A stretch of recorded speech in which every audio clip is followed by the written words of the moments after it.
Islam, Islam, Islamism. Bismillah, ar-Rahman, ar-Rahim.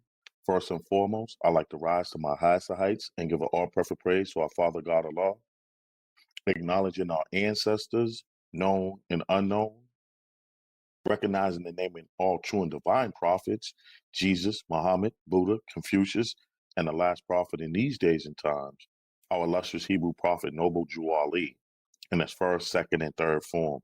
I would like to remain standing and extend those honors to our National Grand Sheikh, Joe Bratton Day, all national officials at headquarters in Baltimore, Maryland, all sheiks, sheikesses, deputy sheiks, and deputy sheikesses, and all of our friends, visitors, guests, citizens, members, children. I greet everyone with Islam.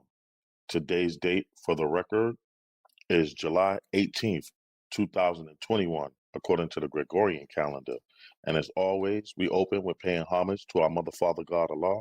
So can I please have everyone who is able to stand erect, facing towards the east, heels together, toes apart, separated at a 45-degree angle, upper arms parallel to the floor, forearms perpendicular, 5 fingers erect and together on the left, and 2 fingers erect and together on the right. Allah, the Father of the universe, the Father of love, truth, peace, freedom, and justice. Allah is my protector, my guide, and my salvation, by night and by day, through his holy prophet, Drew Ali. Ameen. And we would like to, on behalf of the Moorish Science Temple, the Divine and National Movement of North America Incorporated, number 13, the Moorish American National Republic, I would like to thank the guests that are on this Moorish National Town Hall. Subhanallah. Subhanallah.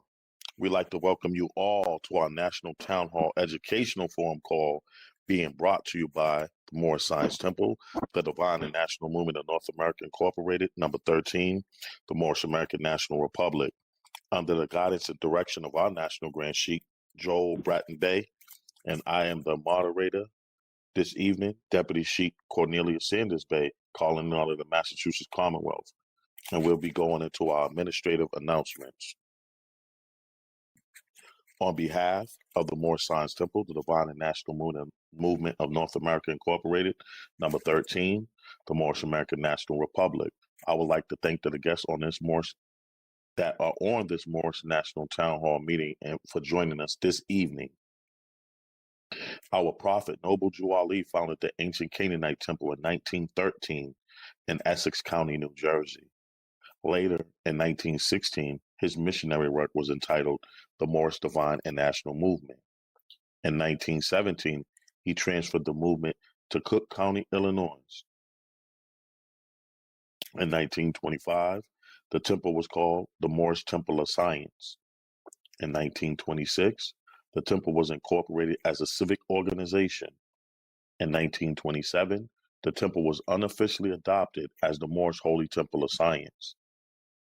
Our prophet, Noble Jew Ali, stated that the Negro problem is being solved only as it can, and that is by the Moorish Divine and National Movement. If you have a nation, you must have a free national name in order to be recognized by this nation as an American citizen. After lawfully connecting with the private international law of the Pan American Conference in 1928, the temple's name was changed to the Moorish Science Temple of America. The temple was then incorporated as a religious organization under the Illinois Revised Statutes in Cook County, giving the temple and its members national and international power. During this same period of time, unfaithful members of the Moorish Science Temple of America in Chicago and Detroit conspired to destroy the positive existence of the movement, causing great confusion. This is the reason for the misunderstanding of the national side of the movement amongst all Moorish Americans until this very day. Our prophet, Noble Jew Ali, stated that Chicago is doomed and Detroit must go down for what they did to I, your prophet. Afterwards, in 1929, our prophet, Noble Jew Ali, made his transition to the plane of soul. Our purpose of establishing this meeting on Sundays is to properly educate people on what the Negro problem really is, and to educate people concerning the national side of the movement of our prophet, Noble Jew Ali, so that you may receive a clear understanding of it. Our prophet, noble Jew Ali, also stated, "Come all ye Asiatics of America, and hear the truth about your nationality and birthrights, because you are not negroes." In other words, all calling themselves negroes, black people, color folk, Afro-American, Latino, Puerto Rican, Hispanic, or any other such names that delude to slavery. You are not these. Your nationality has been taken away from you, and your birthrights have been stolen from you by way of your original birth certificate, social security card, and your state ID/driver's license, which is why clear color copies, both front and back from these, is required from you when applying for Moorish American citizenship as you transform from your lower self to your higher self while working towards your actual freedom and becoming free national Moorish American citizens. You have ignorantly contracted into the jurisdiction of the federal U.S. government corporation. Thus, your nationality is United States. You have surrendered your free national state citizenship by registering yourself voluntarily as a beneficiary of the U.S. government corporation by way of your birth certificate, which is an unrevealed trust account instrument placing you in commerce with the federal U.S. Federal U.S. citizens are not citizens at all. They are subjects and property of the District of Columbia. Residents and franchisees of the so-called bankrupt U.S. government corporation under municipal law. The Constitution for the U.S.A., the Bill of Rights, and the 13th Amendment with its 20 sections does not apply to federal U.S. citizens. Federal U.S. citizens are subjects and property under statutory, admiralty, and maritime law, as well as martial law under the undisclosed presumption of an international contract. Federal U.S. citizens have no constitutional protections or unalienable rights. They only have granted privileges by the U.S. government corporation. Legal persons born or naturalized in the federal U.S. were made exclusively by the 14th Amendment after the Civil War. The 14th Amendment was never lawfully ratified and therefore unconstitutional. Our prophet, noble Jew Ali, held up the red flag with the 5-pointed green star in the center in his right hand. This is our national flag. It is poorly misunderstood as the flag of Morocco. It is properly comprehended as the Moorish flag. He also held up the 48-star flag of the U.S.A. in his left hand. This is our flag of peace, friendship, and commerce within the states of the Union under the Republican form of government in this country. The 50-star flag of the U.S. with gold fringes around it does not represent free national Moorish American citizens. Social Security benefits and the income tax are voluntary contracts made mandatory for federal government employees and U.S. citizens who receive benefits from the federal government corporation. Asiatics are the aboriginal indigenous inhabitants of America. However, due to the fact that the Asiatics' birthrights have been stolen, and we have fallen from the constitutional laws of the government, being placed in a chattel property status because of reorganization of the U.S. with the New Deal in 1933, the Asiatics are now aliens, not to this country, but to all free national governments. We encourage everyone to become a naturalized Moor and register with the Moorish National Bureau of Vital Statistics in order to become part and parcel of this free national government. In this way, you are under the divine authority of our honorable prophet, noble Jew Ali, being under the jurisdiction of the Emancipation Proclamations of President Abraham Lincoln, inclusive of the 13th Amendment with its 20 sections, and not under federal jurisdiction, making your identity and your nationality Moorish American. The bankruptcy of the United States is a fraud. The Uniform Commercial Code administers this fraudulent bankruptcy. So those who undergo the UCC-1 finances statement and its further paperwork applications become a party to this fraud and disconnect themselves from the divine authority of our honorable prophet, noble Jew Ali, which is the conspiracy of the international banking cartel against us Moorish Americans. Also, having a seat in the United Nations is a trap. This places you under the controls of the cartels of Europe as well. Furthermore, a government that is a democracy is a trick, because this type of government is not of the common people, for the common people, nor by the common people. Educating the masses on these issues in order for the Asiatics to become functionally active is of the utmost importance for the progress and growth of the Moorish Divine and National Movement. For more information, visit our website, www.moorish www.MoorishAmericanNationalRepublic.com. During this meeting, we would like our guests to remain muted if you are not speaking. This will prevent background noise coming from you as these calls are being recorded. When you want to speak, press the star button twice to unmute your phone and state your name and where you're calling from. You may submit your questions to our email, townhall@MoorishamericanNationalRepublic.com, so your questions will be answered in the order in which they are received, as the email questions supersede direct questions from the audience. We would like our guests to continue to attend these meetings, and please invite your family members, associates, and friends to attend these meetings. And that concludes our first administrative announcement.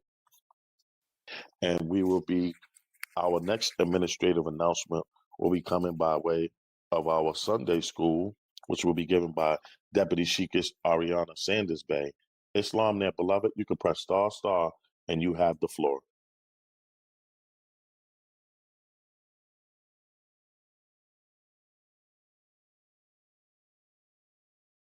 Islam. Islam, beloved, loud and clear, you have the floor. Islam, this is Deputy Sheikah's sister Ariana Sanders Bay, calling from the Florida Republic. First, I would like to rise to my highest height, giving all perfect praise to our Mother, Father, God, Allah, and giving honors to all the true and divine prophets, namely Jesus, Muhammed, Buddha, Confucius, and the last prophet in these days and times, our illustrious Hebrew prophet Noble Drawley, in his first, second, and third forms.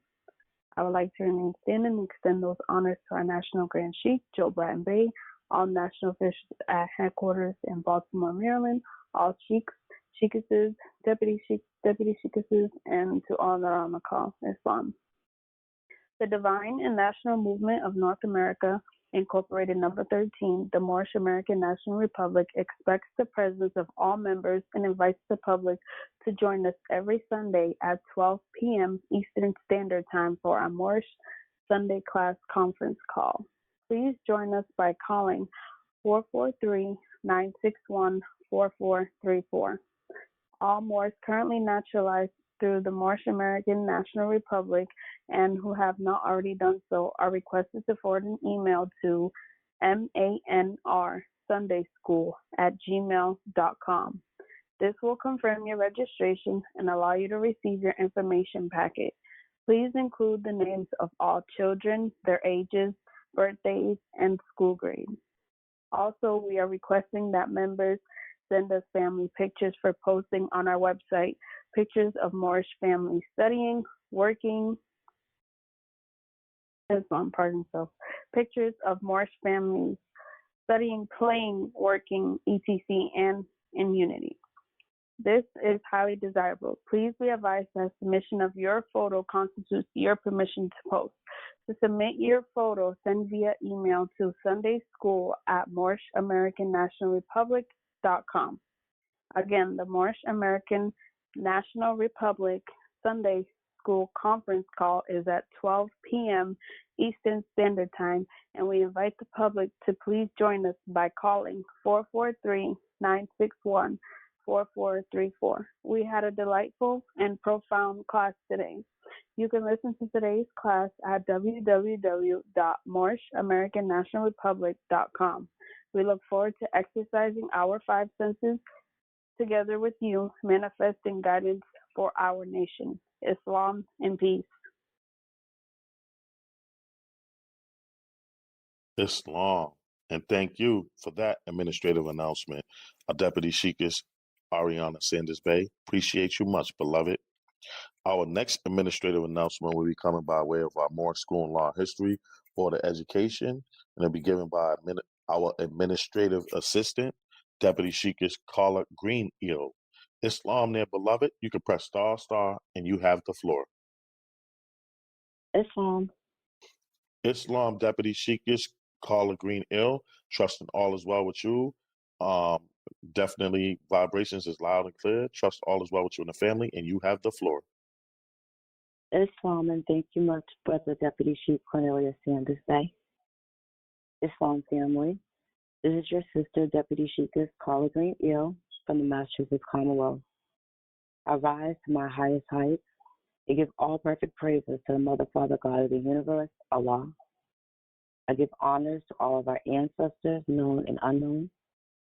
recognizing and naming all true and divine prophets, Jesus, Muhammed, Buddha, Confucius, and the last prophet, in these days and times, our illustrious Hebrew prophet, Noble Ali, in his first, second, and third forms.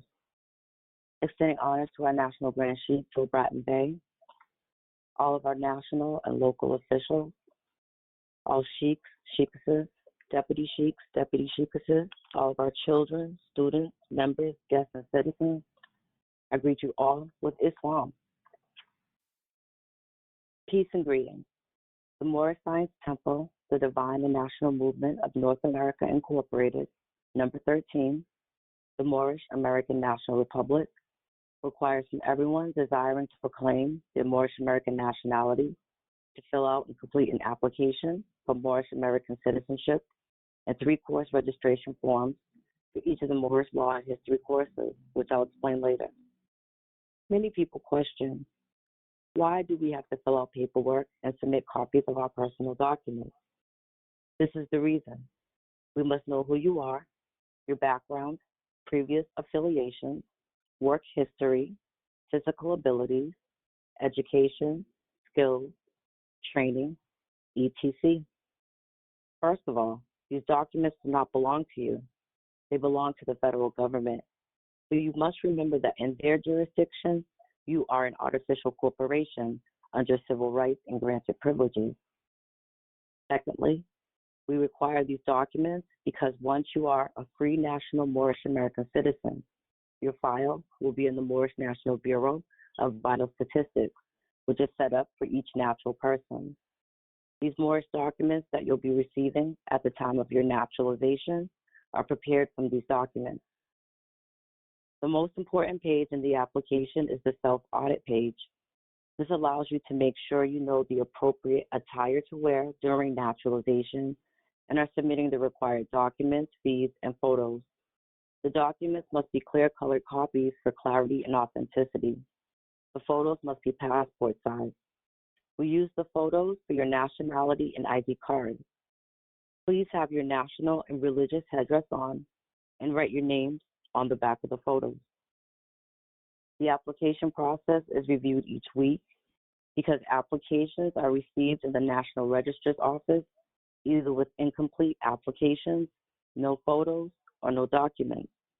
If a question on the application does not apply to you, place N/A not applicable. This lets us know that you did read the question but did not omit it. We must read and follow instructions and learn to ask questions if we do not comprehend what is being said. The second part of the process is enrolling into the Moorish School of Law and History by registering for the 3 courses with the following completed forms.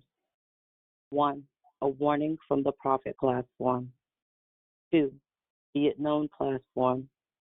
3, nationality and ID card class form.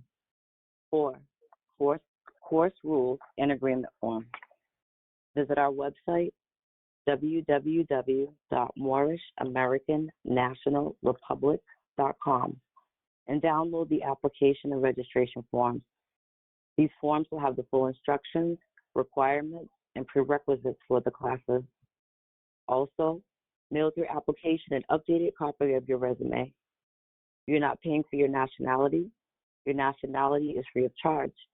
You are paying for the cost of enrolling in the Moorish School of Law and History, just as one pays tuition when enrolling into a college or a university. The costs are also directed to the application processes of the preparation of your documents, as you'll receive these once you've completed the courses. It takes finances to raise a nation, and it takes finances to maintain and operate an educational forum. This concludes the administrative announcement. By way of the Moorish School of Law and History, I return the floor to the moderator. Islam and peace. Islam. And thank you for that administrative announcement. Our administrative assistant, Deputy Sheik Carla Green-Ill. Appreciate you much, beloved. Our next administrative announcement will be coming by way of our Deputy Sheik Michael Simpson Ill Jr. with our warning. Islam there, beloved. You can press ***, and you have the floor.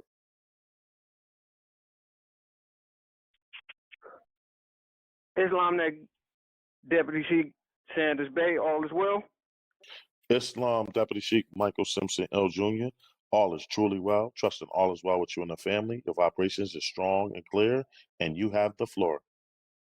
All is truly well with me and the family. All is truly well with you and the family. Indeed. Giving thanks, beloved. You have the floor. Indeed. Much honor and gratitude, Deputy Sheikh Cornelius Sanders Bay. Brother Deputy Sheikh Michael Simpson L. Jr., calling out of Wayne County, Michigan Republic. First, I'd like to rise to my highest heights, giving an all-perfect praise to the great God Allah, to all our ancestors, spoken and unspoken, naming and honoring all true and divine prophets, Jesus, Muhammed, Buddha, and Confucius, and our last prophet in these days and times, our illustrious Hebrew prophet, our great Redeemer, Noble U.S.A, in his first, second, and third form. I also like to extend those honors to our headquarters in Baltimore, Maryland, Temple number 13, our National Grand Sheik, Joel Bratton Bay, to all our national officials, sheiks, sheikesses, deputy sheiks, and deputy sheikesses, and to all our family, friends, guests, members, citizens, and to our illustrious future, our children, I greet you all with Islam. This administrative announcement is coming by way of our Sergeant at Arms Administration. Warning, if any persons, groups, or companies claiming to represent the Moorish Science Temple, the Divine and National Movement of North America, Incorporated, number 13, the Moorish American National Republic, in any way are offered to sell you such things as the application for Moorish American citizenship, naturalization paperwork, nationalization paperwork, trust documents with the Moorish American National Republic's logos, passports, diplomatic appointments, diplomatic papers, diplomatic motor vehicle license plates, driver's licenses, titles of nobility, doctors or other educational titles, business banking licenses, tax shelters, tax identification cards, or the likeness of any of these, please contact the Moorish National Bureau of Investigation at area code 410-501-7301. I repeat, area code 410-501-7301. Immediately, violators will be prosecuted to the full extent of the law. The members and the grand body of the Moorish Science Temple, the Divine and National Movement of North America, Incorporated, number 13, the Moorish American National Republic are not sovereign citizens, nor Moorish nationals. The Moorish Science Temple, the Divine and National Movement of North America, Incorporated, number 13, the Moorish American National Republic is not, I repeat, is not a sovereign citizens movement. This administrative announcement comes by way of our Solicitor General, National Grand Sheik, Joel Bratton Bay. And that concludes the reading of this administrative announcement. Islam there, Deputy Sheik Cornelius Sanders Bay. The floor is yours. Islam? Islam. And thank you for that administrative announcement, Deputy Sheikh Michael Simpson L. Jr. Appreciate you much, beloved. Our next administrative announcement will be coming by way of our Deputy Sheikess Alyssa Thomas Bay with our caveat emptor. Islam there, beloved. You can press ***, and you have the floor. Islam, Deputy Sheikh, all is well? Islam Deputy Sheikess, all is truly well. Trusting all is well with you and the family. Your vibrations are strong and clear, and you have the floor. Giving thanks, Deputy Sheikh, and all is well with me and the family. Thank you. Islam, this is Deputy Sheikess Alyssa Thomas Bay calling out of the New York, Kings County Republic. First, I'd like to rise. I give all perfect praises to Allah, all of the divine prophets, Jesus, Muhammad, Buddha, and Confucius, our prophet in these days and time, Prophet Noble U.S.A, our National Grand Sheik Joel Bratton Bay, all of our national officials, all of our sheiks, sheikesses, deputy sheikesses, members, citizens, students, and guests, I greet you all with Islam. Notice to the public, let the buyer beware. Caveat emptor. Moors are men upright, independent, and fearless, who care for their loved ones and follow the prophet to a destiny which is not uncertain nor unknown. They are fortified by the impregnable doctrine built upon love, truth, peace, freedom, and justice. It is therefore folly at its greatest height for smelly culprits with their insidious plans to invade such realm. They try, but their own bad planning brings down wrath upon their heads like the sword old Damocles had. Intrigue and scurrilous cunnings find a difficult path to travel within the ranks of the Moors. This is so because the Moorish movement has been well planned by Prophet Nuwudrali, whose latent powers are abundant, unknown, and may be called into action as a matter of defense at any moment. Prophet Nuwudrali knows the people within his ranks who are interested. They are vanguard of the movement as the Moorish hordes increase here in America. All of the Moors are active, not passive. A member's interest can only be in one direction, and having traveled over the road years before the Prophet knows where every member is along the road. A few feet below is another road where schemers walk, where traders grin, and cupbearers bask in the sun. They think they are on the same road with the true Moors, but the Moors are high above on a pinnacle where they may view the destructionists as they fall for the last time and their bones bleach in the sultry midday sun. Hungry scavengers flying high catch scent, devour, and leave crying out, caveat emptor, cast out the dead carcass. The Moors high above see these plotters, purveyors, the worst that exists, hurl themselves downward by their own works as the hawks await. By Prophet Nuwudrali. The Moorish Science Temple, the Divine and National Movement of North America, Inc., number 13, Moorish American National Republic, advises the public with the words of the warning written by Prophet Nuwudrali. The caveat emptor article message is the same today in 2021 as when written in 1928. We have been contacted by various natural persons who have sent funds to individuals and organizations. Said funds paying for various documents. Said individuals and organizations have no affiliation with the Moorish Science Temple, the Divine and National Movement of North America, Inc., number 13, Moorish American National Republic. Be herein advised, the Moorish Science Temple, the Divine and National Movement of North America, Inc., number 13, Moorish American National Republic does not sell documents of any type. Again, we do not sell documents.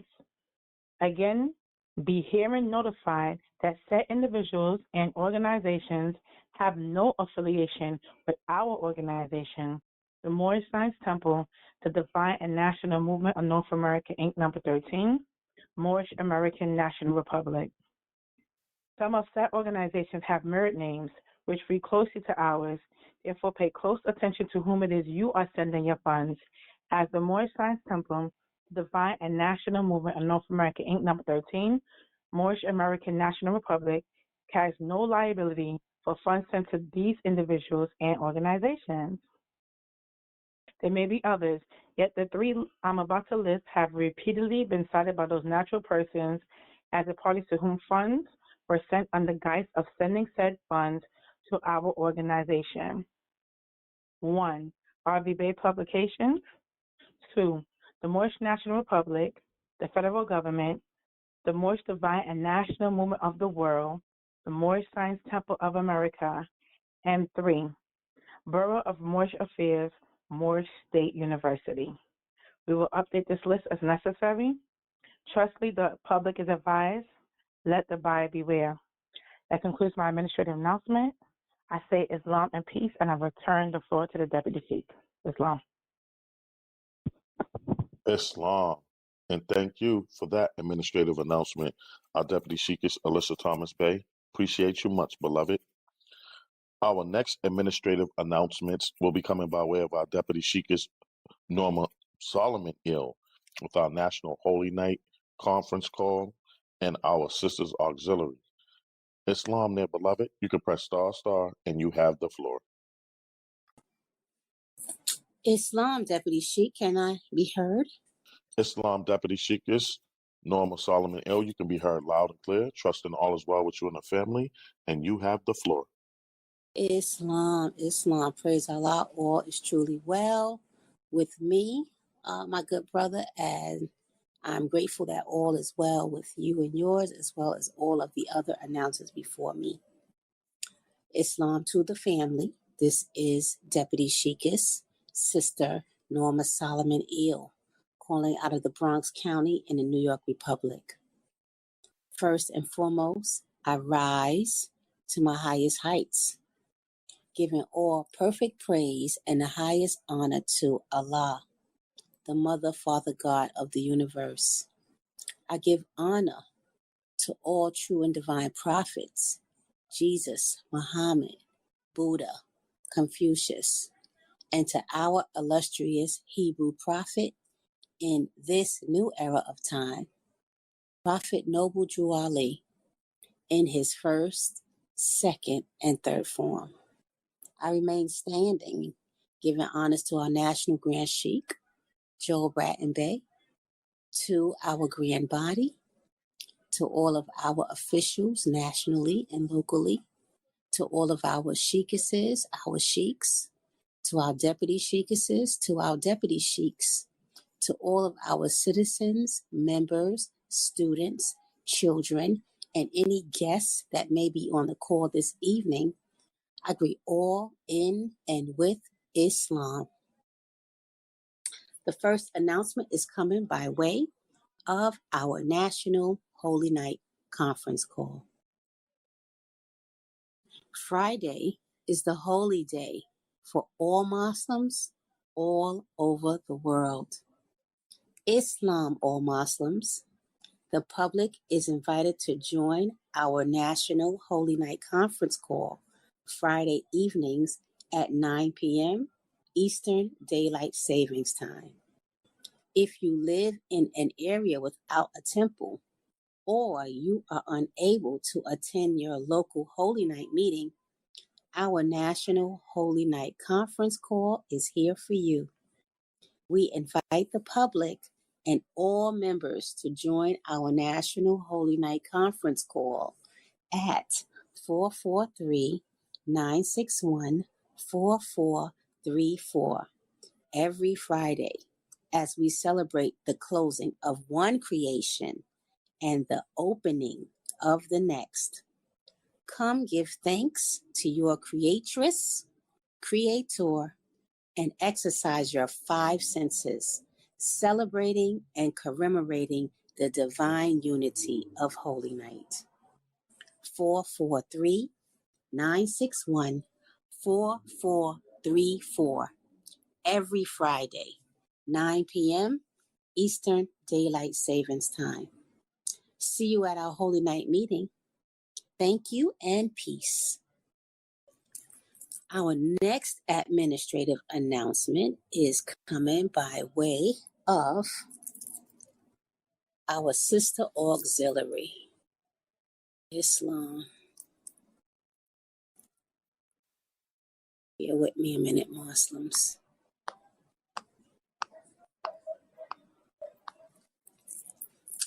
Islam, the Moorish Science Temple, the Divine and National Movement of North America, Inc., number 13, the Moorish American National Republic, is delighted to announce our upcoming conference call dedicated to the uplift of Moabitist members of this divine and national movement under the leadership of our National Grand Sheikh, Joel Bratton Bey, and the nobles of our Grand Body. Our conference call's purpose is to create a network system amongst our feminine energy, showcasing the array of talents we, the sisters in this body, have to offer. We are calling on every sister in our organization to heed this call, partake in this uplifting act, and be an active spoke in the wheel of this Moorish Republic. Come and familiarize yourself with your sisters and reap the benefits of membership of this national body that is committed to bring about the positive change necessary to facilitate the uplifting of fallen humanity. We encourage our sisters to get involved and support this demonstration. The Moorish American National Republic Sisters Auxiliary is requesting the help and support of all our brothers and sisters to donate to our fundraising, Life Pen, and Tag Day celebration demonstrations.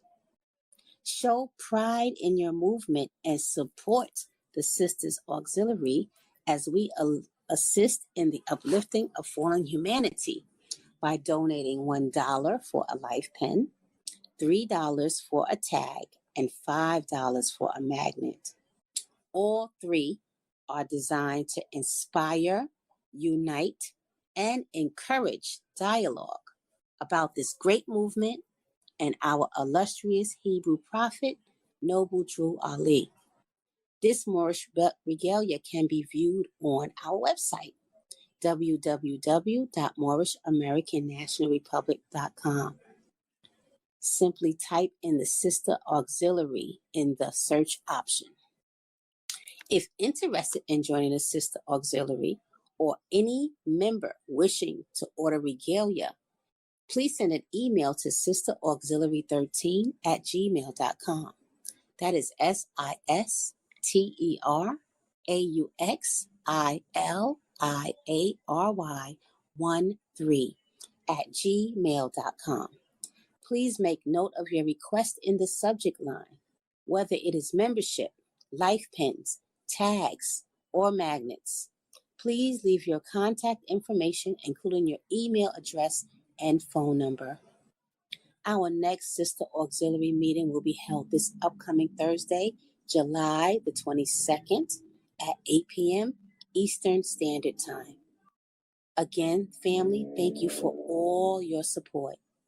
I'll turn the floor back over to my good brother, Deputy Sheikh Cornelius Sanders Bey. Islam and peace. Islam. And thank you for those administrative announcements.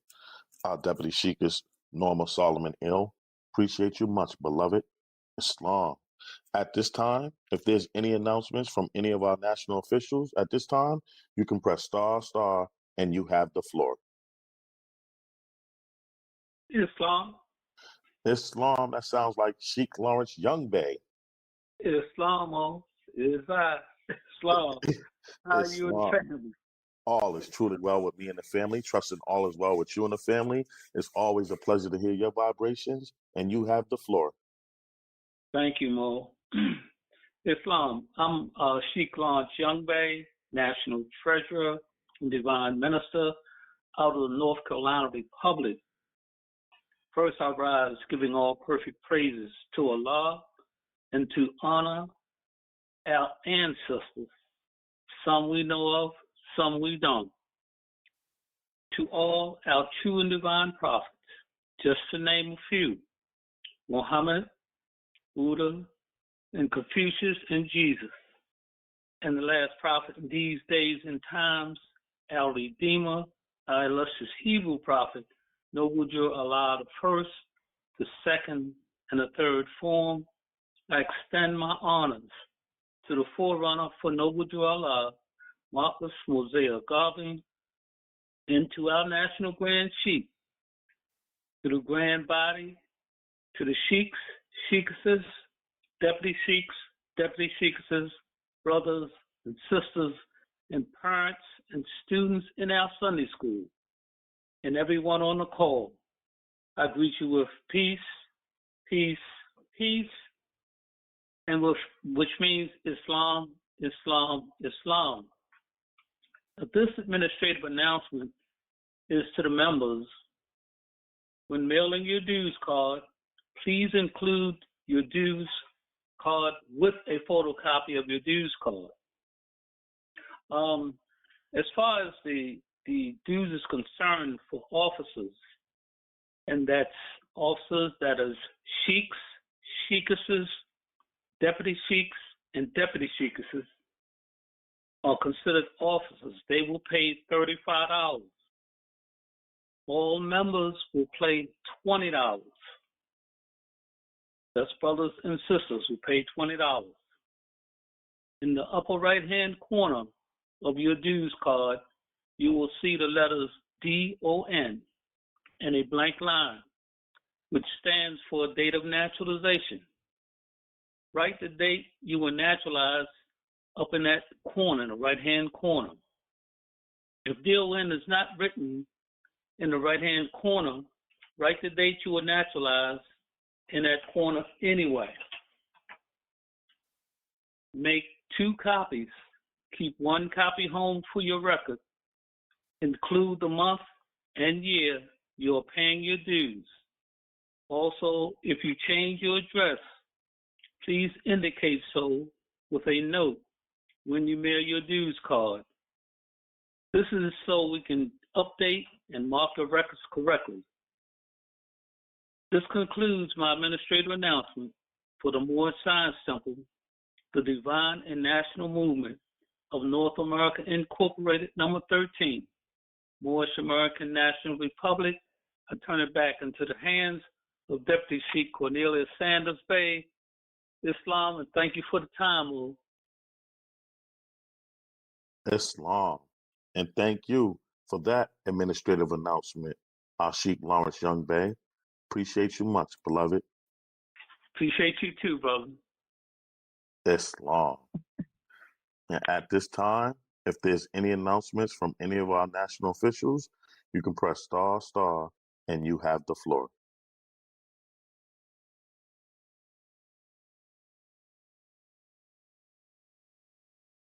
Islam.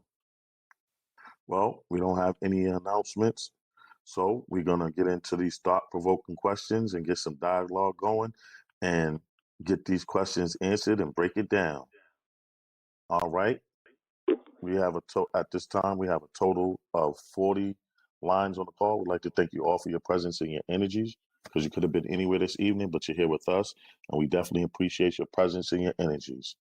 Our first question on the floor for tonight reads, if the original colonies were established by so-called Black Europeans, Moors, and tribes that were here with their own government, Moors, where did the confusion occur? Islam, you can press ***, state your name and where you're calling from. Very good question. If the original colonies were established by so-called Black Europeans, Moors, and tribes that were here with their own government, Moors, where did the confusion occur? Islam, you can press ***, state your name and where you're calling from. So the questioner wants to know if the original colonies were established by so-called Black Europeans, Moors, and tribes that were here with their own government, Moors, where did the confusion occur? Islam, you can press ***, state your name and where you're calling from.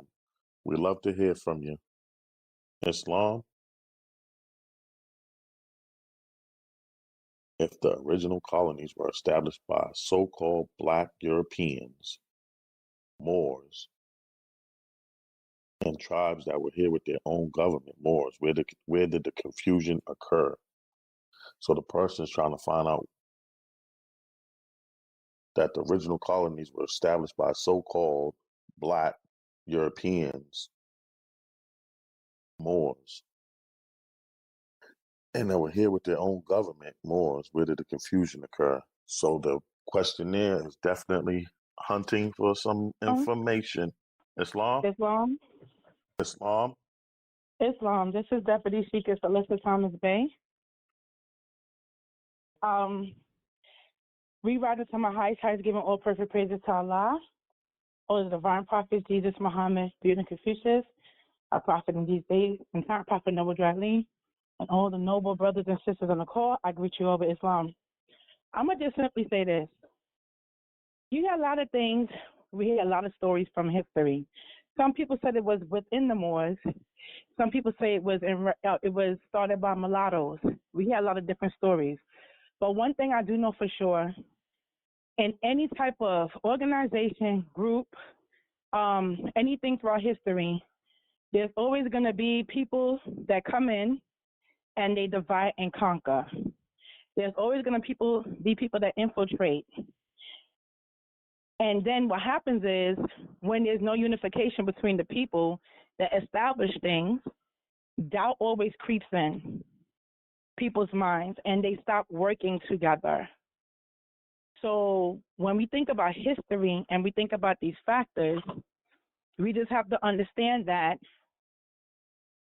unity has to start at home first.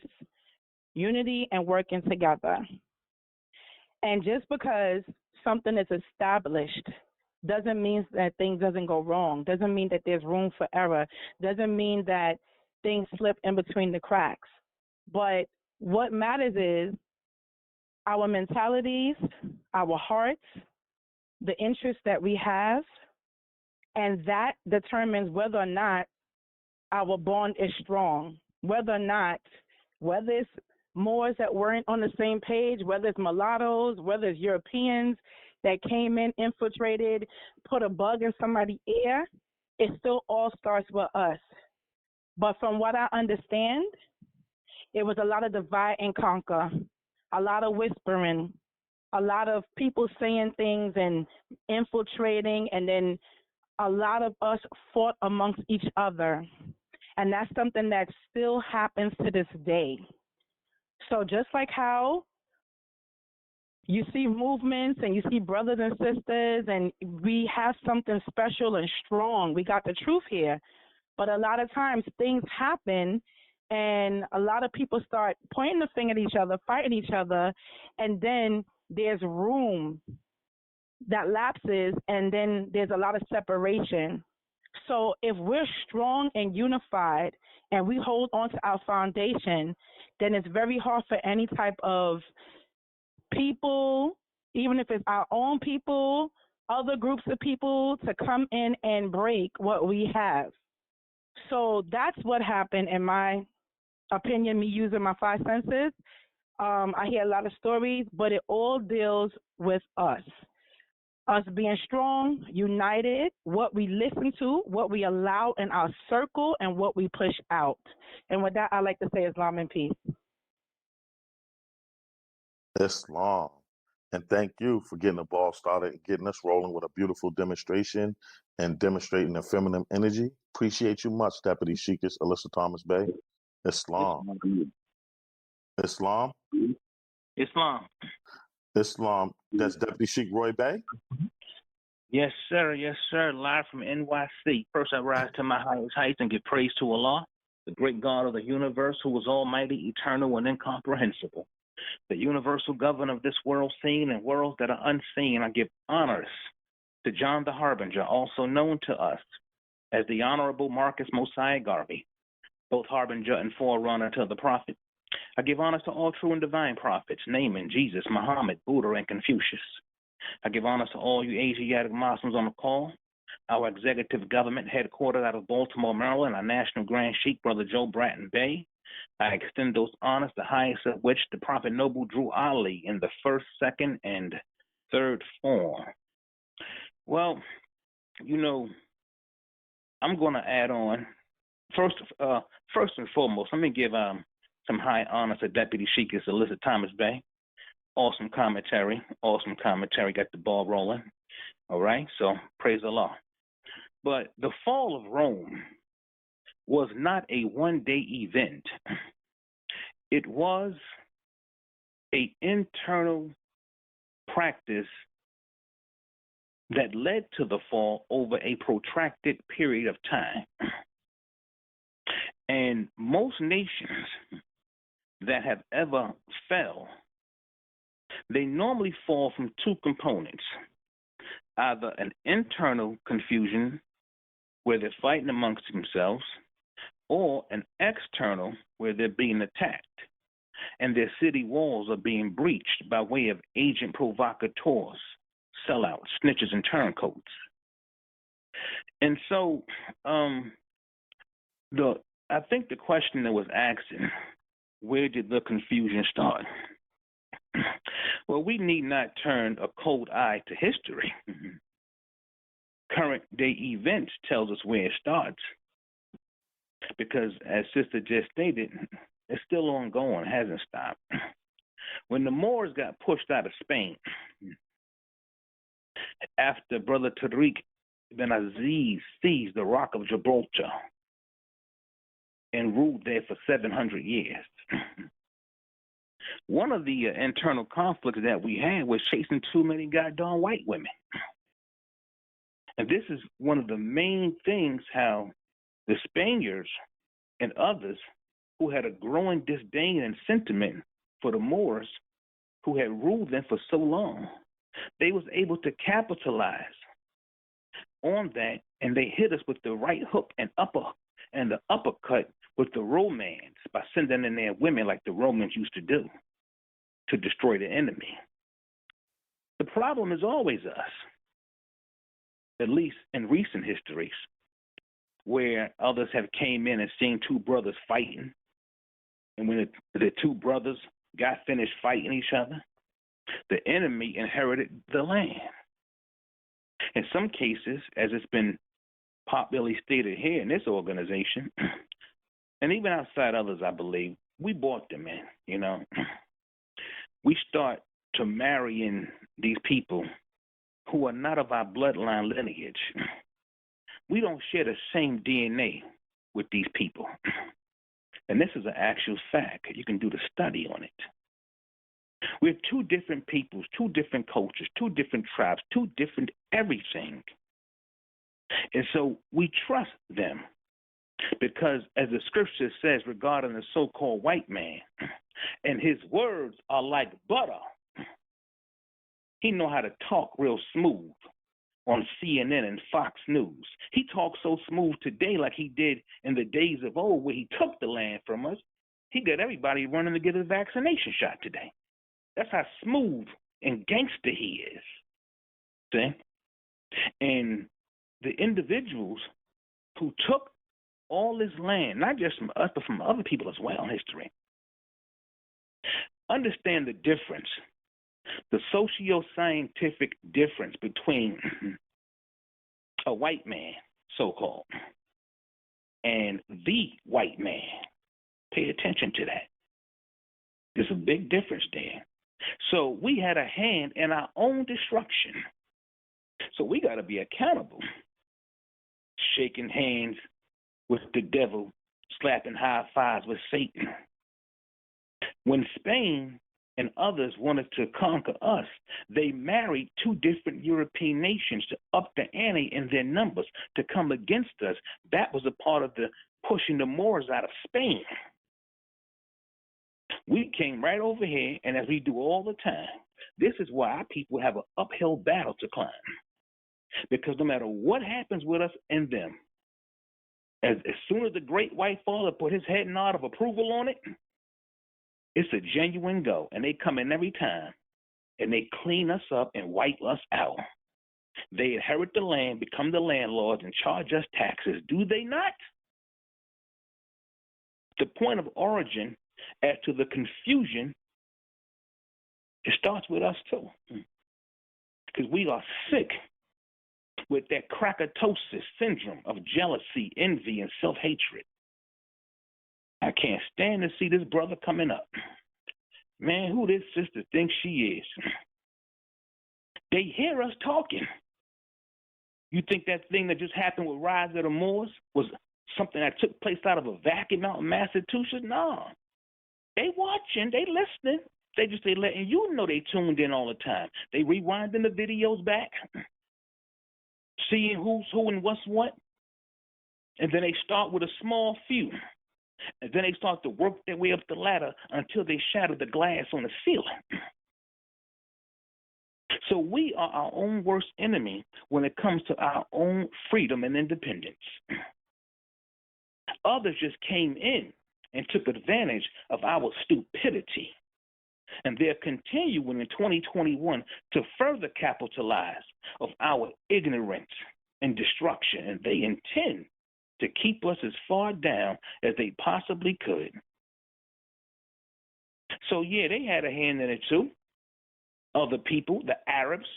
And I don't want to rule out these dirty sand Negroes. That's what I call them, sand Negroes. Because they were the first of our enemies. The so-called white man came second. Pay attention to the historical facts. So it ain't about where the point of origin started now because we too deep in the mix. Now we got to figure out a way how to climb ourselves up out of quicksand, and the only methodology to implement that practice is Prophet Noble Drew Ali. All praises due to Allah. I yield the floor, Cornelius Sanders Bay. Enough said. Peace. Islam, Deputy Sheikh Roy Bey, and appreciate you for your demonstration and add-on. Islam. At this Islam, time, beloved. Islam, Sheikh Orton Bey, you have the floor. Islam, appreciate you, my good brother, Deputy Sheikh Sanders Bay. Islam to the family. This is your good brother, Sheikh Isaiah Orton Bay, calling out of Wayne County, Michigan Republic. First and foremost, I'd like to rise to my highest heights and give all perfect praise to our Mother, Father, God of the universe, whom we Moors refer to as Allah, remaining standing and extending those honors to all of our ancestors, known and unknown, naming, recognizing all true and divine prophets, Jesus, Muhammed, Buddha, Confucius, our last prophet in these last days and times, our illustrious Hebrew prophet, the Honorable Prophet Noble Drew Allah, first, second, and in his third form. Remaining standing and extending those honors to our national officials at headquarters in Baltimore, Maryland, under the guidance and direction of our National Grand Sheikh, Joe Bey, all of our staff, our students, our members, our citizens, our family, friends, and associates. I greet you all with Islam, Islam. A beautiful commentary by our good sister, Deputy Sheikess, Alyssa Thomas Bay, and our good brother, Deputy Sheikh Roy Bay. Just to add on to, I like to deal with this question because it's kind of vague about the confusion. Let me see. What was part of that question? All right. If the original colonies were established by so-called Black European Moors and tribes that were here with their own government, Moors, where did the confusion come from? So again, the question is not it's not that detailed, but I'm gonna try to streamline it as to what was already demonstrated. So I'm gonna touch bases on this answer with historical content and tying that historical content into the spiritual realm, or let's say the spiritual realm, or to get a better understanding of it. We'll deal with this spiritually also. All right, so chapter 1, Holy Quran, Circle 7. The Moorish Holy Quran, Circle 7, divinely prepared by our noble prophet Drew Ali. The creation and fall of man. So, where did the confusion come from? Our prophet brought us and made us clear aware that this fall that we're, as our sisters demonstrated, that we're still in our deputy sheet, we're still experienced to this day. This fall happened eons ago. All right? So the creation and fall of man. Time never was when man was not. If life of man at any time began, a time would come when it would end. The thoughts of Allah cannot be circumscribed. No finite mind can comprehend things infinite. Now let's go on our spiritual journey, Moors. We're spiritual beings having a human experience. So where did this confusion come from? Our prophet gives us a foundation so we could get a better understanding of ourselves. Because one thing we have been trained and accepted to do is point that finger. So remember, spiritually, when you point that finger, there's 3 pointing back at you. Mentally, spiritually, physically. We got to check those balances. Okay? So our prophet gives us a foundation to help us develop this mental remedy, all right, to redeem us from this mental slavery that he said he came to redeem us from. He gives us 101 questionnaires for Moorish children. All right, we have to learn. Even if we so-called adults, we still have to learn this foundation, all right, because going through this man's system, we didn't get educated to the elements. We went through elementary school, but we know nothing about the elements. If we did, we wouldn't be dealing with these diabetes. We wouldn't be dealing with all these issues, these traumas, these dramas that we find ourselves in. So again, spiritually, our prophet teaches us how many selves are there? 2, the higher self and the lower self. Name them. The higher self and the lower self. What is the higher self? The higher self is the mother of all virtues, the harmonies of life. It breeds justice, mercy, love, and right. What is the lower self? It breeds hatred, slander, lewdness, theft, murder, everything that harms. So where did this chaos come from? What we're speaking about in these historical contents. Again, Morris, this fail happened eons ago from when we was a spiritual essence and we chose to come here and deal with these lessons. We are on the physical plane. We are on earth, the most slowest energy, carnal state of existence. We're here. We have our earth suits on. We human beings, angels manifested in human flesh. So we have lessons to learn so we can get back to that divine state. Now, when we go into history and understand what has taken place, all right, it always was brother against brother. The Europeans, the pale-skinned nation of Europeans, or any other nation outside of that would be our family, but the Europeans could not defeat us. We defeated ourselves. And as our Deputy Sheik has touched based on that, it's basically like that crab in a bucket mentality. All right? So as we continue to have these issues within ourselves, because again, we're straying away from the divine essence of that higher self, we starting to gravitate more so to these lower self tendencies, like creating harems, all right, snatching up these European women. Our bloodline is over there for over 700 years. When you see a European, a pale-skinned nation European, they have that brunette hair color, that dark sandy brown hair color, or that dark red hair color. That's just their higher concentration of their melanin. It's not coming out on the pigmentation, but you can see it in their features. That lets you know that they have Asiatic blood within them. So again, this chaos and this confusion came because we chose to stray away from these divine and laws and these covenants that has been established from our ancestors. When we go back in history, remember the Moors was cursed for 10 generations. Why? Oh, they didn't help their brothers and sisters who were sojourning. They didn't give them food and water and shelter. They enslaved them.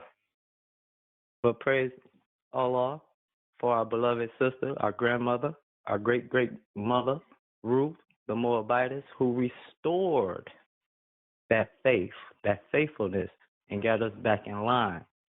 So again, we have a will to choose, Moors. This is where your power rests at, in your choice and your decision that you make. But it's coming time for us to start making conscious decisions, not choices based on our feelings.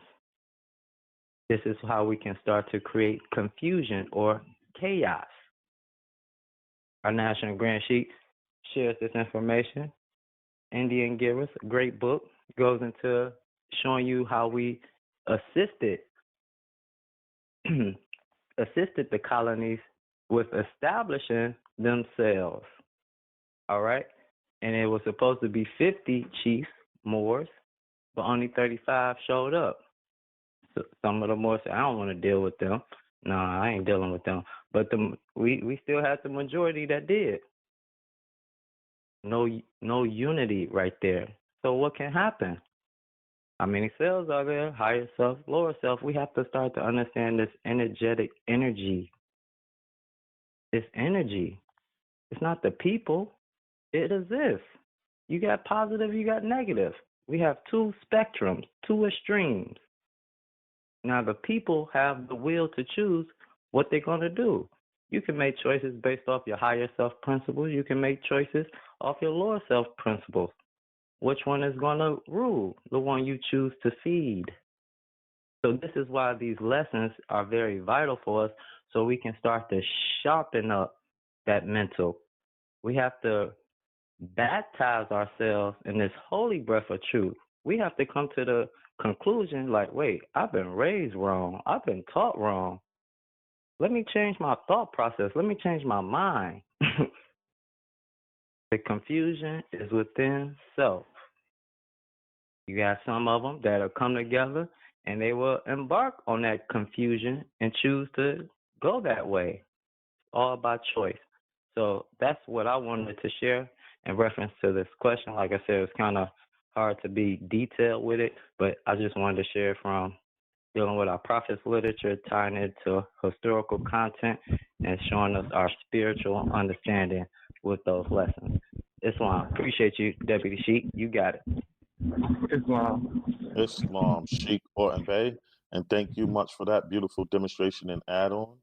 Islam, brother. Islam. Brother Andre Winbush from Detroit, Michigan. Love to give praises to the Most High, Allah. Honors to beloved prophet, the last prophet of these days, Prophet Noble Drew Ali. Honors that was previously given. Yeah, that's a good question. That's right. Put it on the floor. Honors to everybody that spoke. Separation, standing to the gods of Europe who we knew nothing of. It goes back to the native when they turned against us and traded, and now we know that we can look into the history and see that they have rewarded them with Indians revelations, and they get rewarded for it, for what they have done, for scouting out our forefathers and turning us in. If we go back and study the history of Battle Creek, Michigan, we can really see what really took place then. And even in this era of time now, of how we separated and we honor each other, but not honor each other like we should. That's why we know that in Deuteronomy that we came here, and like the brother Orton says, it's ancient, the curse, but the prophet brought it and broke it. You know what I'm saying? The only savior of the world is love. So we must imitate Brother Jesus, Justice, Emmanuel, in order to get back what we lost. It must do in conflict that can't be told in words. We know that when Europeans came over here in great numbers, they turned against us. Wop, wop, boom. You know what I'm saying? Same thing they do now. They turned against us. You know what I'm saying? Wop, wop, boom. They know what time it is. They know their time is up. We study the Bible. You know what I'm saying? Said Satan deceived the whole world to take the mark of the beast. We know what time it is. Many people act like they with Jesus, but they not. He said, your lips are far from me. Drew Ali said the same thing. You act like you with the prophet Noble Drew Ali, but your lips are far from me. So ain't nothing free. We got to get back what we earned, and it's got to be done in conflicts that can't be told in words. Yeah, separation, they deceive us, pay us ransom money. We know we got the snitches out here doing the same thing. The Europeans been doing this trick of the trade thing for a long time. They keep on doing the same trick. It's like history repeating itself. You don't know the same trick. It's like you playing chess on the chessboard. He keep running the same game. So why you gonna keep moving the same way? You know what I'm saying? I'm gonna switch up and go a different way. You know what I'm saying? I'm gonna pay you. Okay, I'll do it. You know what I'm saying? I'll keep the people down. So yeah, we lost. You know what I'm saying? But we must come together. That's the only way that we're gonna have to do this. You know what I'm saying? That's why the covenant is formed. You know what I'm saying? The holy covenant of the Asiatic nation. You know what I'm saying? Because we are to assist one another, in all affairs, So, and this is another good thing of coming into this movement and, being on this conference call. So each individual will have a clear understanding like what we lost, you know what I'm saying? Because this is ours, the land belongs to us. Everything that belongs to us. But we got to get it back. We can't blame Caucasian. I mean, it's their fault, but he ain't the one to say, go out here and take a tattoo. You went out here and took a tattoo on your own. Why go do it? You know what I'm saying? The Most High said it's an abomination. It's a sin. So why call yourself something that don't exist? It's a sin. You know, it's bad, but hey, we can do it. During that era of time, yeah, a lot of us turned against each other. You know what I'm saying? Because hey, I want him a master. You know, Uncle Ruckus. You know, that's what we do. We can look into the different natives, how what they done. You know, the Arabs, like you said, different nationalities all against us. Let's cut them off forever being a nation. You know, I give honors to the Israelites, you know what I'm saying? Definitely the Moors. Them two, they don't want to get together. You know what I'm saying? The Israelite and the Moors, when we connect, man, that's it right there. And that's all I got to say is peace. Islam. And thank you for your demonstration, Brother Andre Winbush. Appreciate you much, beloved. Islam? Islam. Islam. Hold the line, Brother Curtis Douglas. I heard a sister. Islam, sister. Islam, can you hear me? I can hear you loud and clear, sister. You have the floor. Islam, Helen Meadows, Florida Republic. On September 5th, 1774, the Moors were divided in Carpenter's Hall in Philadelphia. The Moors decided they didn't want to give up their slaves. Also, they were like, we always fought against each other back in the days and still doing it like y'all say now. But that's when it all really went down to me back then. They decided to not give up their slaves and to hold on to whatever George Washington at that time was saying to them. And they decided to take the fezzes and the sandals off of the Moors and keep our people down, never teach us the truth, never let our children know the truth. And it lasted for all those years. And still now some. A lot of us are waking up, praise to Allah, that we are. But I believe that's when it kind of took root there on September 5th, 1774. Islam. Islam, beloved sister. And thank you much for that beautiful demonstration. At this time, Brother Curtis Douglas, if you wanted to demonstrate, can you be brief, just for time's sake, so we can move on to our second question? I don't want to move on without letting you demonstrate. Islam? Islam, Deputy Sheikh. First and foremost, I'd like to rise to my highest heights, giving all praise and acknowledgement to all our ancestors, all divine prophets, namely Jesus, Muhammad, Buddha, and Confucius, and our last prophets in these days and time, Nabi Ali, in the first, second, and third form. I want to remain standing, giving thanks and acknowledgement to all officials, sheikhs, sheikhs, deputy sheikhs, members, guests, visitors, students, all other guidance for National Grand Sheikh Joel Bratton Bay, Islam and peace. First and foremost, the first perspective of man is active. Confusion is the reactive nature. So in the Garden of Eden, man was active, one with Allah. That is the state of all divine sentient beings. We're supposed to be one with Allah.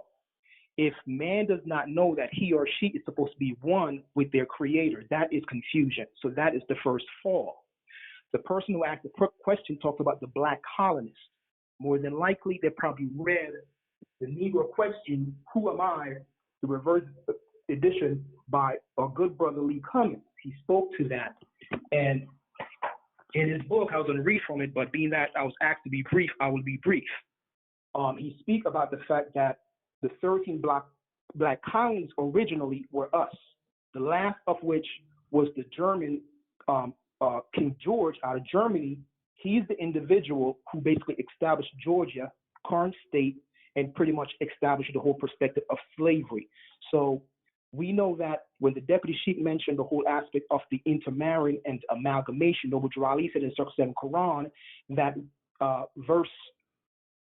chapter 48, verse 6, it says, we are a clean and pure nation, descendants from the inhabitants of Africa, and do not desire to amalgamate or marry into the families of the pale skin of Europe, neither serve the gods of their religion, because our forefathers are the true and divine founders of the first religion, creed, for the redemption and salvation of mankind on earth. Right there, it put a nutshell on it because there's no confusion. Whoever is first. So the issue is who's first. in order to have dominion over the land, you got to ask the question, who's first? Can the recessive pale skin be first? Who lived only 8 generations? So their time is up. Like the brother said, confirmed. So everyone went before me, did a very beautiful demonstration. I just want to bring also the Black's Law definition for the word confusion. It says confusion.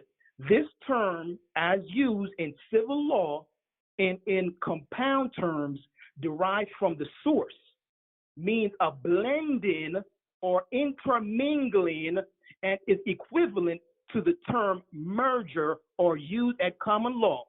So in other words, when we amalgamate it and merge, i.e. confuse, what kind of fusion are you bringing in? We have different kind of foods. It's a fusion. It's a mixture. So just like genetically modified, who wants to have a genetically modified child when you can have a God essence? Like the prophet said, truth and falsehood strangely mixed. Man must be what he knows. So with that, I yield the floor back to the moderator. Islam and peace. Islam. And thank you for that beautiful demonstration and add-on, good brother Curtis Douglas. Appreciate you much, beloved. All beautiful demonstrations by my brothers and sisters. I definitely appreciate the energies. And just to add just a little piece, I'll just put on key 85 for my 101s. Name some of the marks that were put up on the Moors of Northwest by the European nations in 1774. Negro, Black, Colored, and Ethiopian. And just like the good sister Helen Meadows stated, on September 5th, 1774, the Moors were a divided and defeated nation here in North America.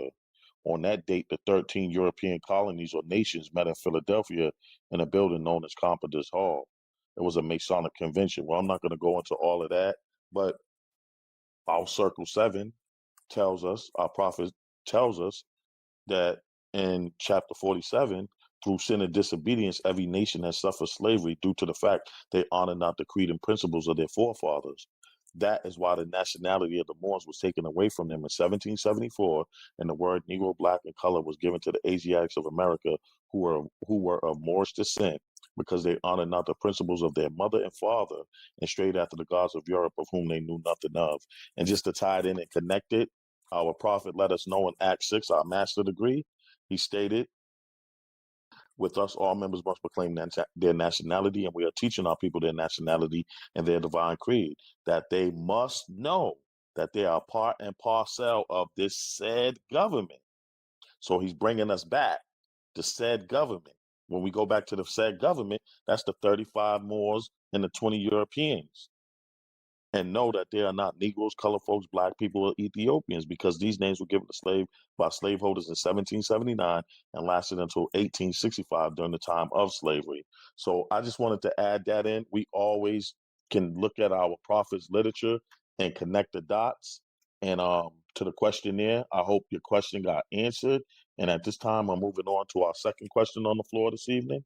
And the second question reads, would a person currently serving in the military be able to proclaim their nationality and become a member of the Moorish Science Temple of America, subhanAllah, of the Moorish Science Temple Incorporated, number 13.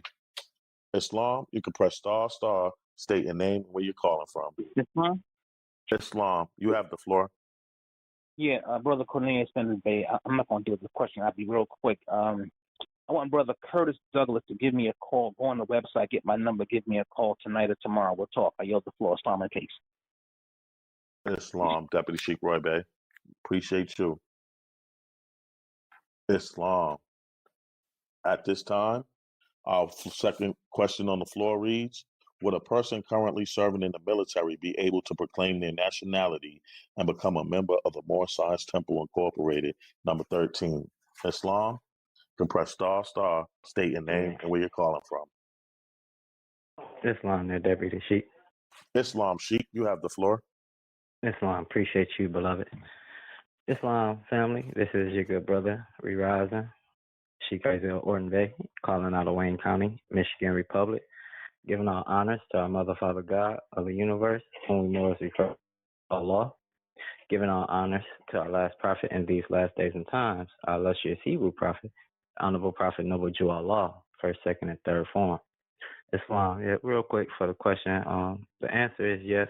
However, there are, how can I say it? In reference to going through the Moorish School of Law and History, one must be available to go through the classes and meet the attendance expectations, being able to submit the homework. I know some people do like reserve. They may be on the reserve, so they're not like in the field every single day. They may have to go out every other month or something like that. I'm not for sure, but long as you can meet the requirements of going to school and being able to go through the process, yes, one, no matter if they're in the military, will be able to proclaim your nationality. This is your birthright, as our prophet has made it known to us by way of his warning. If the Italians, Greeks, Arabians, Chinese, Japanese, the Turks, if they're forced, all right, they're forced by the United States of America government to proclaim their nationality and their religion, for the record, then it's only right, paraphrasing, this is not his exact words, paraphrasing, then it's only right that it be enforced until all citizens, American citizens alike. All right? So if you don't know your nationality, this is the way. This is the entry to the to the doorway for you to be able to embark on that journey. While we're embarking on that journey, because we have a covenant that was established, honor thy mother and thy father, and our days will be listed on this earth plane. So no matter what job you currently have or you currently serving as, at the end of the day, you have a right to make amends and make things right, not only with yourself, but with your ancestors, your spirit, your physical, your mental. So it's your right. It's your right. You have that right to come through these doorways because our prophet gives us our divine and national standard. We call it the master degree. Some may know it as Act 6, but in part it states, with us. Who is the us?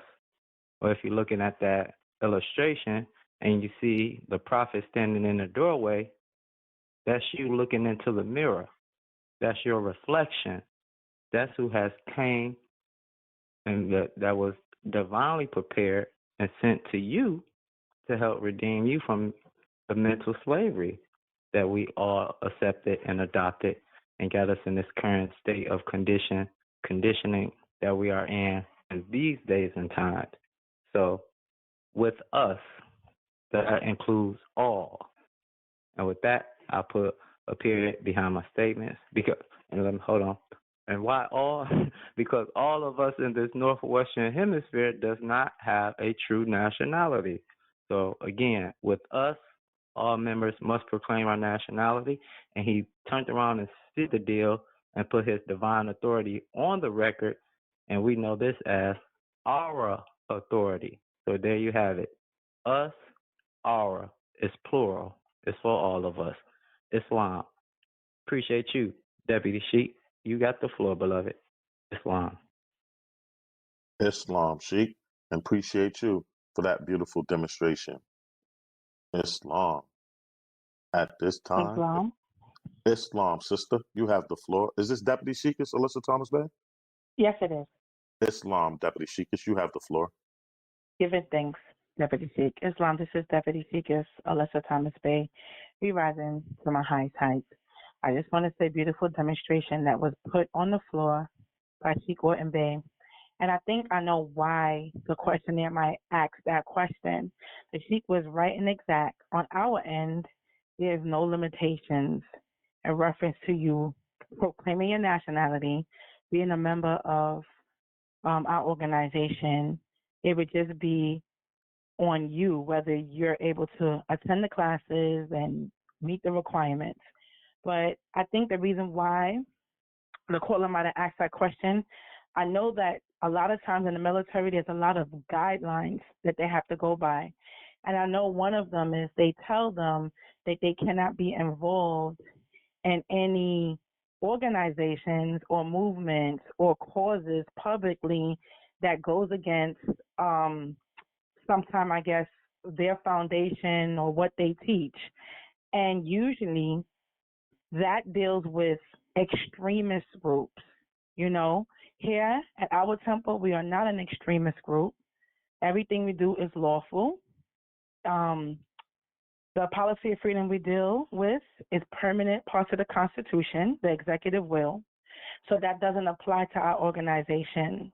So it might be possible that that is the reason why the caller is, or the person submitting the question said that. There's a lot of confusion, especially now today in the media. They call them Moors radical. Moors blocking up bridges, saying that they're sovereign citizens and X, Y, and Z, and not, giving their names and their officials, but it can't be traced back to anything, no temple, no organization. And it causes a lot of confusion in the media's eyes because, one thing can happen and everybody gets thrown into the same bunch, the same pot.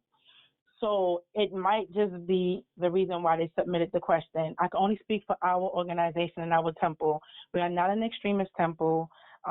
We don't deal with UCC and sovereignty and expatriation and all of those things that I think will go against the policies of the military, because they do have certain provisions in there saying that they can't publicly join certain groups or organizations that deals with certain things. So that's the reason why I think the it was emailed. And once again, I'm going to reiterate what the Sheikh stated. On this end, everyone is welcome.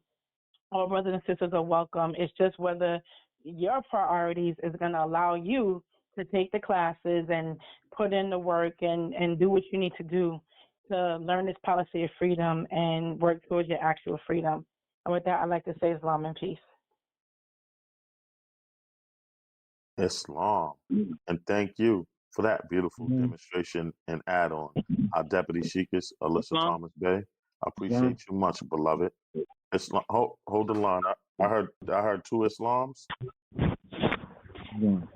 Yes, sir. That's myself first. Islam. Who's the first Islam? Deputy Brother. I heard Roy Bay, and who's the other Islam? Marcus Reynolds. You said, say your name again, brother. Marcus Reynolds Gill. All right, Marcus Reynolds Gill. You can hold the line. I'll let the Deputy Sheik go first, and then I'll let you go. I'll let you go after, and you'll be the last demonstration before we bring National Grand Sheik on. Islam. I'll be real quick, nothing long. We rise into my highest, giving praise to Allah and all honors to the Moors. Short version. Yeah, I just want to camel back with Deputy Sheik Alyssa Thomas Bay's demonstration. I think there was a minor error there with regard to the situation in Massachusetts, rise of the Moors.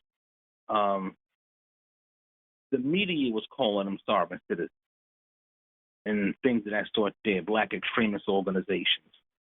These are the terms that are out there, but they made publicly clear during that situation they was none of the above, and just for the record, Moors, that's a tough situation out there in Massachusetts, but that should not impede us from studying the principles of law that govern all events, and when necessary, still exercising our right under any said law.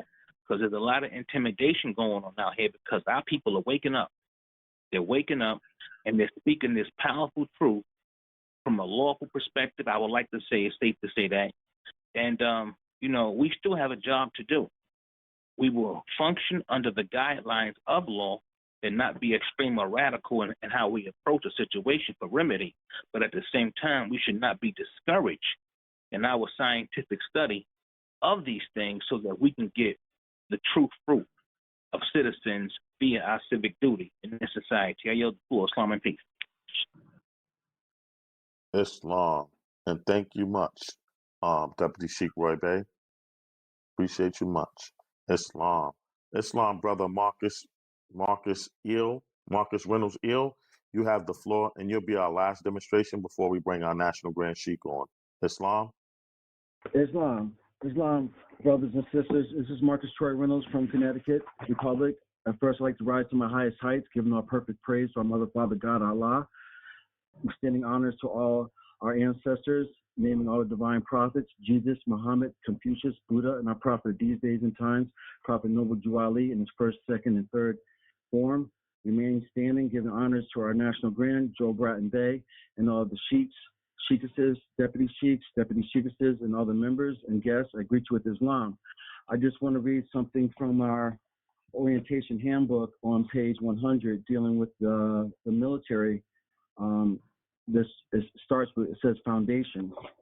All right, it says Grand Sheikh Richardson Dingle L expanded the work of the founder, Prophet Noble Jew Ali.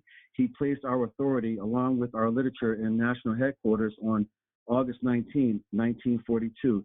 He requested that all Moors be naturalized according to our authority, Act 6 of our divine constitution, as requested via General Hersey and Colonel Swartz.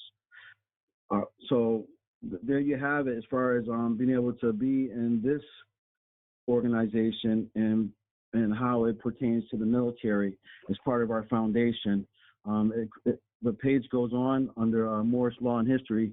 It starts with the first man to legally move to resurrect the 13th Amendment with 20 sections and the executive will of President Abraham Lincoln for their eventual enforcement in the federal government was Grand Sheikh Richardson Dingle Eel. Born in South Carolina in 1910, he was the first so-called Afro-American to throw off the shackles of Negroism by being the first man to register with the federal government as a descendant of Moroccans born in America. He also established through National Headquarters Selective Service System a program known as the Moorish National Bureau of Vital Statistics, under which all people must register according to his example. In 1940, the Moorish Bureau of Vital Statistics was approved by Prophet Noble Jew Ali II, confirmed in 1942, and activated in 1944. And I yield the floor. Islam?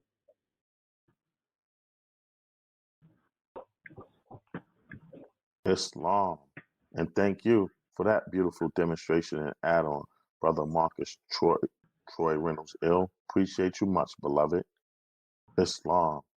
Well, my good people, we have come to that good part of the call where I like to ask you to mute your lines and remain muted as I introduce and bring to the floor our National Grand Sheikh of the Moorish Science Temple, the Divine and National Movement of North America Incorporated, number 13, the Moorish American National Republic, is none other than my brother, your brother, our brother, National Grand Sheikh Joel Bratton Bey. Islam, their National Grand, you can press ***, and you have the floor. And at this time, we have currently 62 lines on the call. We'd like to thank you all for your presence and your energies. And you can press ***, National Grand, and you have the floor. Islam. Thank you, my noble brother. Glad to hear your vibration. Let me know Allah is kicking you good. You're here, and you spilling the words. Islam, trusting you and the family is okay. Islam. Islam, National Grand, giving thanks, beloved. You have the floor. I thank you much.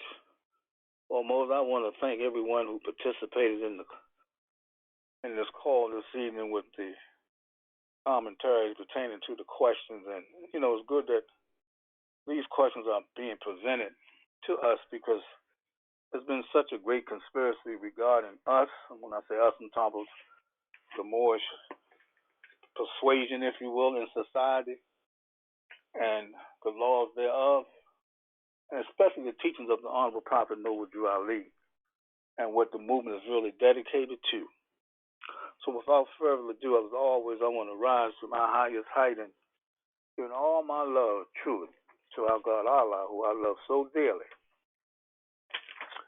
and giving honor to all of our ancestors, those that we speak of and those that we don't. They're so much a part of us, in us, and around us, that they're for us.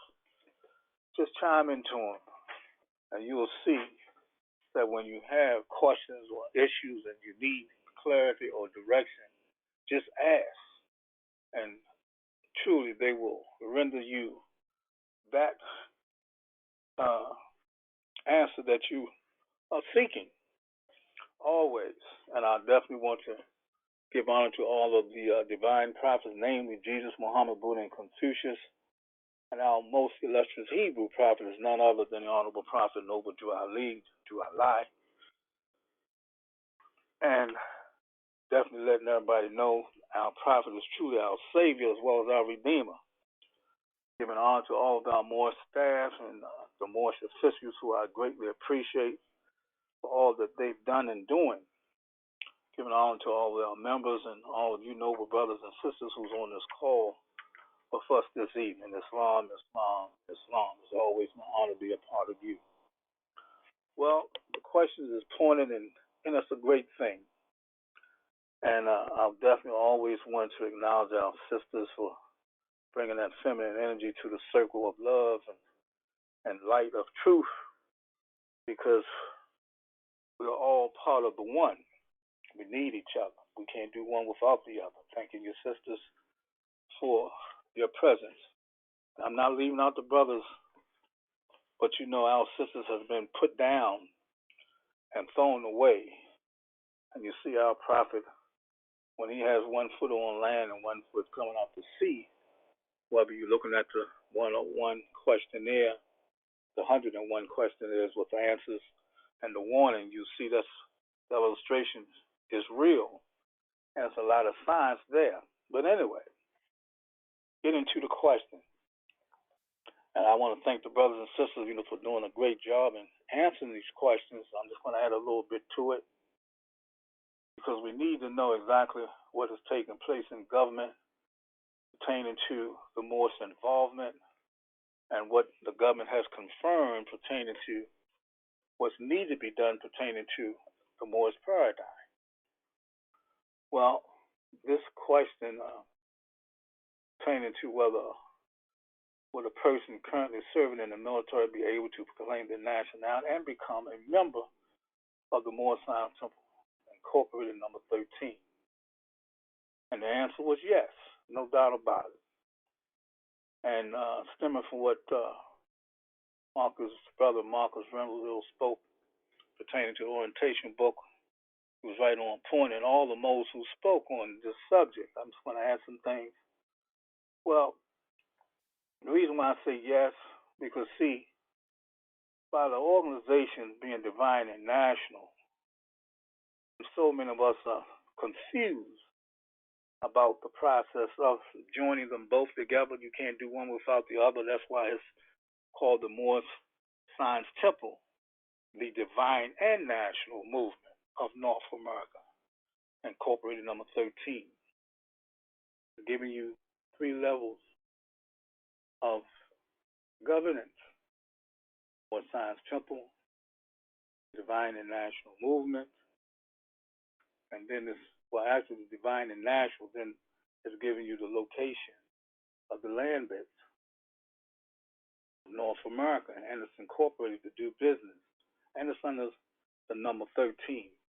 So when you go into the warning of 1928, the third paragraph, it says there's only but one issue that's supposed to be recognized, and it only comes through the connection of the Moorish divine and national movement that's incorporated in this government and recognized with all the nations around the world. So you see, this question applies to just that. And see, any person can, whether you're in the military or not, but then this is referencing the military. If you're in the military, see, our organization is distinguished than any other Moorish entity out there. You can come into our organization, but there's a process coming into this in order for you to be truly grounded on the true teachings of law and history and pertaining to the true teachings of the Honorable Prophet Noble Drew Ali. Now, you can go into a temple, proclaim your nationality, and get a card, but that's the extent of it to some degree. In our organization, you're going to be taught the reasons why the certain symbols are on the card, why the 4 prophets are there, etc.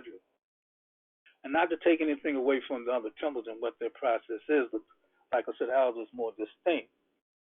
And by that being the case, I'm going to also camelback on what Brother Marcus Reynolds read, but I'm going to go into the Resurrection book of Timothy Dingle Hill. And this will more so like suffice dealing with the answer pertaining to this question. And see what the Moors don't realize as a collective, by them not being on the national side, this is a great void that is missing in this great movement, especially when it comes to the military. So those of you who have Resurrection books, and the book is called The Truth to Be Yourself and Not Somebody Else. So if you go to page 28 of that book, the title says nationalized with naturalization, but it should have been naturalization or nationalization. That was a typo. But to show you the significance of what Grand Chief Richardson Dingwall did and his brother Timothy, but more so Grand Chief Richardson Dingwall under his file number 5-39.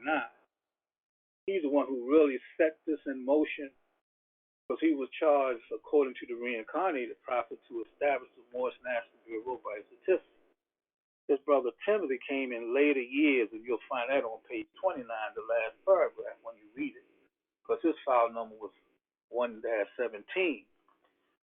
But the foundation of what the Moors were to utilize pertaining to us being Moors under the prophet's authority was under Grand Chief Richardson Dingwall's establishment, which is file number 5-39. So this is what it's saying. I'm going to share this. It says, we were sent to that office by the state headquarters of Selective Service over Maryland because his local board made a ruling that we Moorish people were Negro, Black, Colored, and Ethiopians. The state director said to change that ruling, a proclamation had to be handed down from the national headquarters of Selective Service System of Washington, D.C. We were sent to confer with General Hersey, but the general wasn't in, and 3 years later we did confer with the general, and at that time we referred to a major.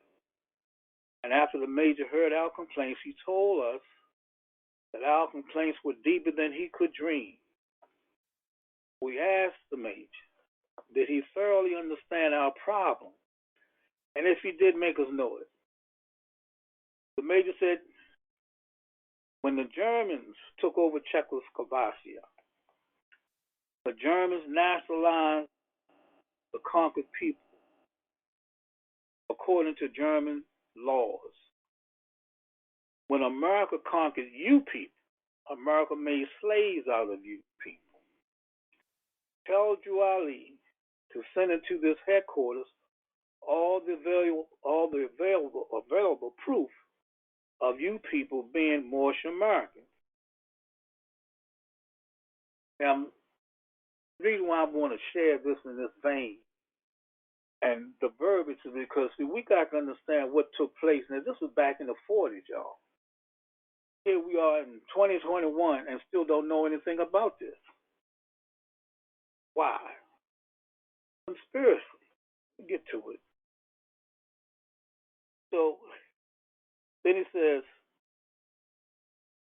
tell Ali to send into this headquarters all available proof of you people being Moorish Americans, and we showed the major Form 1099 and the 6th Act of the law inside. The major said, this is it.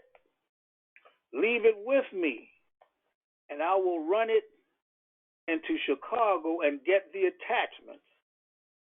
Now you see the purpose of what these brothers had to do to establish a foundation for all Moors throughout this hemisphere coming back into the government to be recognized as Moors, not as black, Negro, colors, etc. So you see the role that they had to play. And they were charged to lay this foundation, just like Moses and Aaron was charged to lay a foundation, dealing with Pharaoh at the time when the Creator made Aaron the prophet and Moses the God-man. They was charged to perform a service. So these brothers were charged to perform this service for all of the Moors who were in or about to come into the military. So then he says, the major said, this is it, and I was running into Chicago and get detachments, and we told the major we had no orders to leave the book, which was our authority form 1099. The charter number itself, Moses 1099, I just want to add that. The major said, tell the Drew Ali to send into this headquarters, and we will send it over to the Justice Department and make law out of it. So most of you don't know what was established by the Justice Department pertaining to this process, but they did make law out of it. And it's a certain file number. I'll get into that later. But I want to keep your mind focused on what these brothers did for the benefit of this movement and all of us. So then he says this. And then, now once they've done that, he said that you can talk it all you want. So the major called up the state headquarters in Maryland and authorized our change. And you hear what this is saying. And then this is true. There's no doubt about what I'm reading to you because during the 80s, Grand Sheik Richard Dingwall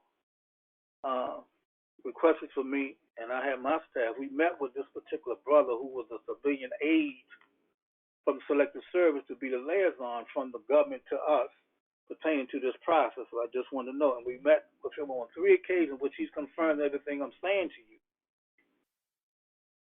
So then he said that he also made reference to the fact that he said, the major said, in time, this headquarters will make all the slaves Moorish Americans. It will take days, weeks, and months, and years. But he vowed that you people will be naturalized.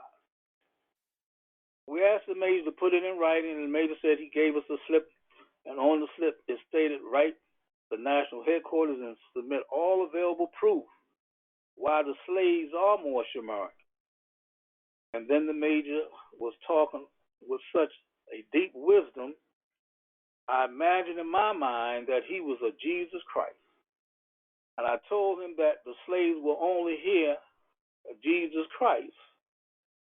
Question, are you a Jesus Christ? But on another page, a lot of times I say when the great white father speaks, we listen. So this is referencing that particular language. So then the major said, yes, I'm there, Jesus Christ. I stated to the major, if you are, or this headquarters is a Jesus Christ, then please make me know it. So then the major did this. He said, I know that the slaves will hear, then I know that the slaves will hear you or this headquarters. And the major said, all right, don't I feed the slaves, clothe them, they sleep in my houses, ride on my streetcars, buses, trains, spend my money, work on my jobs, walk on my streets. Don't I send the slaves welfare checks? This is the government. And as I've stated on many times, the man that controls your habits control you. So all this is relevant to that. We have laws. We make everyone obey here in America. And by the way, how did you get here? And we replied to the major on the bus. The major said, that was my bus you rode on, and you can't get out of this building until I sign your slip. Do you think the black man will hear me, etc.? I replied to the major, yes, sir. And the major said, you blank right. They will hear me. And if they don't, we will turn hell on them. And you see what's going on. When we talk, people don't listen. But when the great white father speaking, they don't listen, hell comes out. They in hell fire. Just look around us as we speak. Then he says, tell the Juali to send in the information to this headquarters, and this headquarters will straighten out the subject, but it will take some time. We went back to Juali and waited 2 years for orders. And in 1944, the orders was given. And when we went back into the headquarters, that major wasn't there. He had programmed another major, and this major told us this. He knows the old nigger story. This headquarters don't know how to make the change on how to change a slave to a man. Now check this, Mose. They telling the Dingley brothers that they're right. Give them the documentation from the Juali so they can make the change. But yet, they don't really know how to make the change. So then this is so important because the major stated this. He says, what form are you using? And so they presented the form they used, which was form OAAN 7003. Now the OAAN means old age account number. When you go into the Social Security list of forms, it's there. At one time they had taken it down, but it's back. But now it's classified as SS5. But see, this particular form, OAAN 703, was our form specifically for us to make the change in the military. It's still there, but they hiding it out until you open your mouth and request it. But see, this is opening a gate of correction, and being that the government is so corrupt, they don't want to lose that money. So that's why divine intervention had to play its place, play its role. So here we are. So the form OAAN 703 Federal Security Agent, and the major looked at the form and said, the government change your name, all right, and go back and send this in and others who have cooperated with you in making this change and what you want. Now, those that cooperated with the Dingwell brothers was Social Security, motor vehicles, and the school board at this particular time. Those of you who was in the Be It Known class, you'll see and find out the intricate details of what happened pertaining to the verbiage of the Be It Known. So then he says, and we will take the matter up from there on. So I just wanted to bring clarity on the question about it. And see, that's why we have the Moore School of Law and History in this divine and national movement, because this is national business. It's not strictly religious. It's divine and national.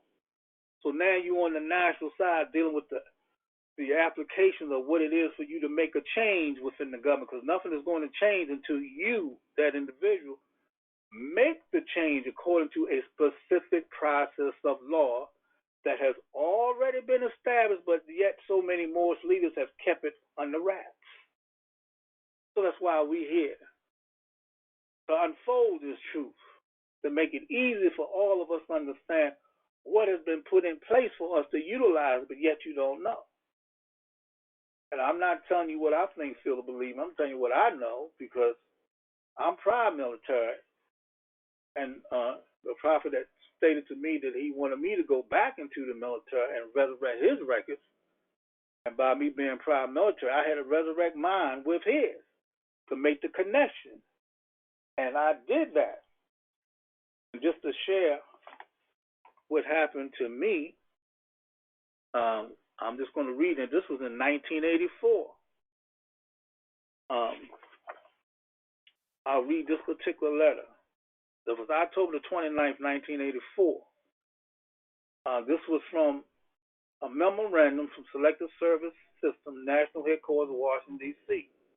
And they have certain numbers to it. I'm not going to get into all of that, but this was a memorandum for the director and from the Assistant General Counsel. And the subject was requesting for a meeting by representatives of the Moorish Science Temple of America. And it says, since May of this year, when their approach general dealt with their request, representatives of the Moorish Science Temple have been trying to persuade the Selective Service to do, among other things, the following. Number one, change the Selective Service records of those individuals who are Moors to reflect their Moorish ethnic background rather than recording their racial or ethnic background as Negro. So the Moors would presumably be determined pursuant to a document alleged to have been filed with National Archives in Book 521, file number 5-39. Number two, arrange a meeting between representatives of the Moorish Science Temple and the President of the United States so that they may lay claims before him arising out of the Emancipation Proclamation of 1862 and the alleged 20 sections of the 13th Amendment to the United States Constitution in 1865. At General Duff's suggestion, I have dealt with the representatives of the temple since July, especially a Sheikh Joel Bratton Bey. I have regularly informed them that there is no lawful mechanism now in existence which would allow changing the Selective Service records, even if it were able to overcome the monumental practical problem of identifying the individual records to be changed. But to no avail, they remain adamant and persistent. Yeah, I wasn't going to let him just tell me anything. And he says, contrary to my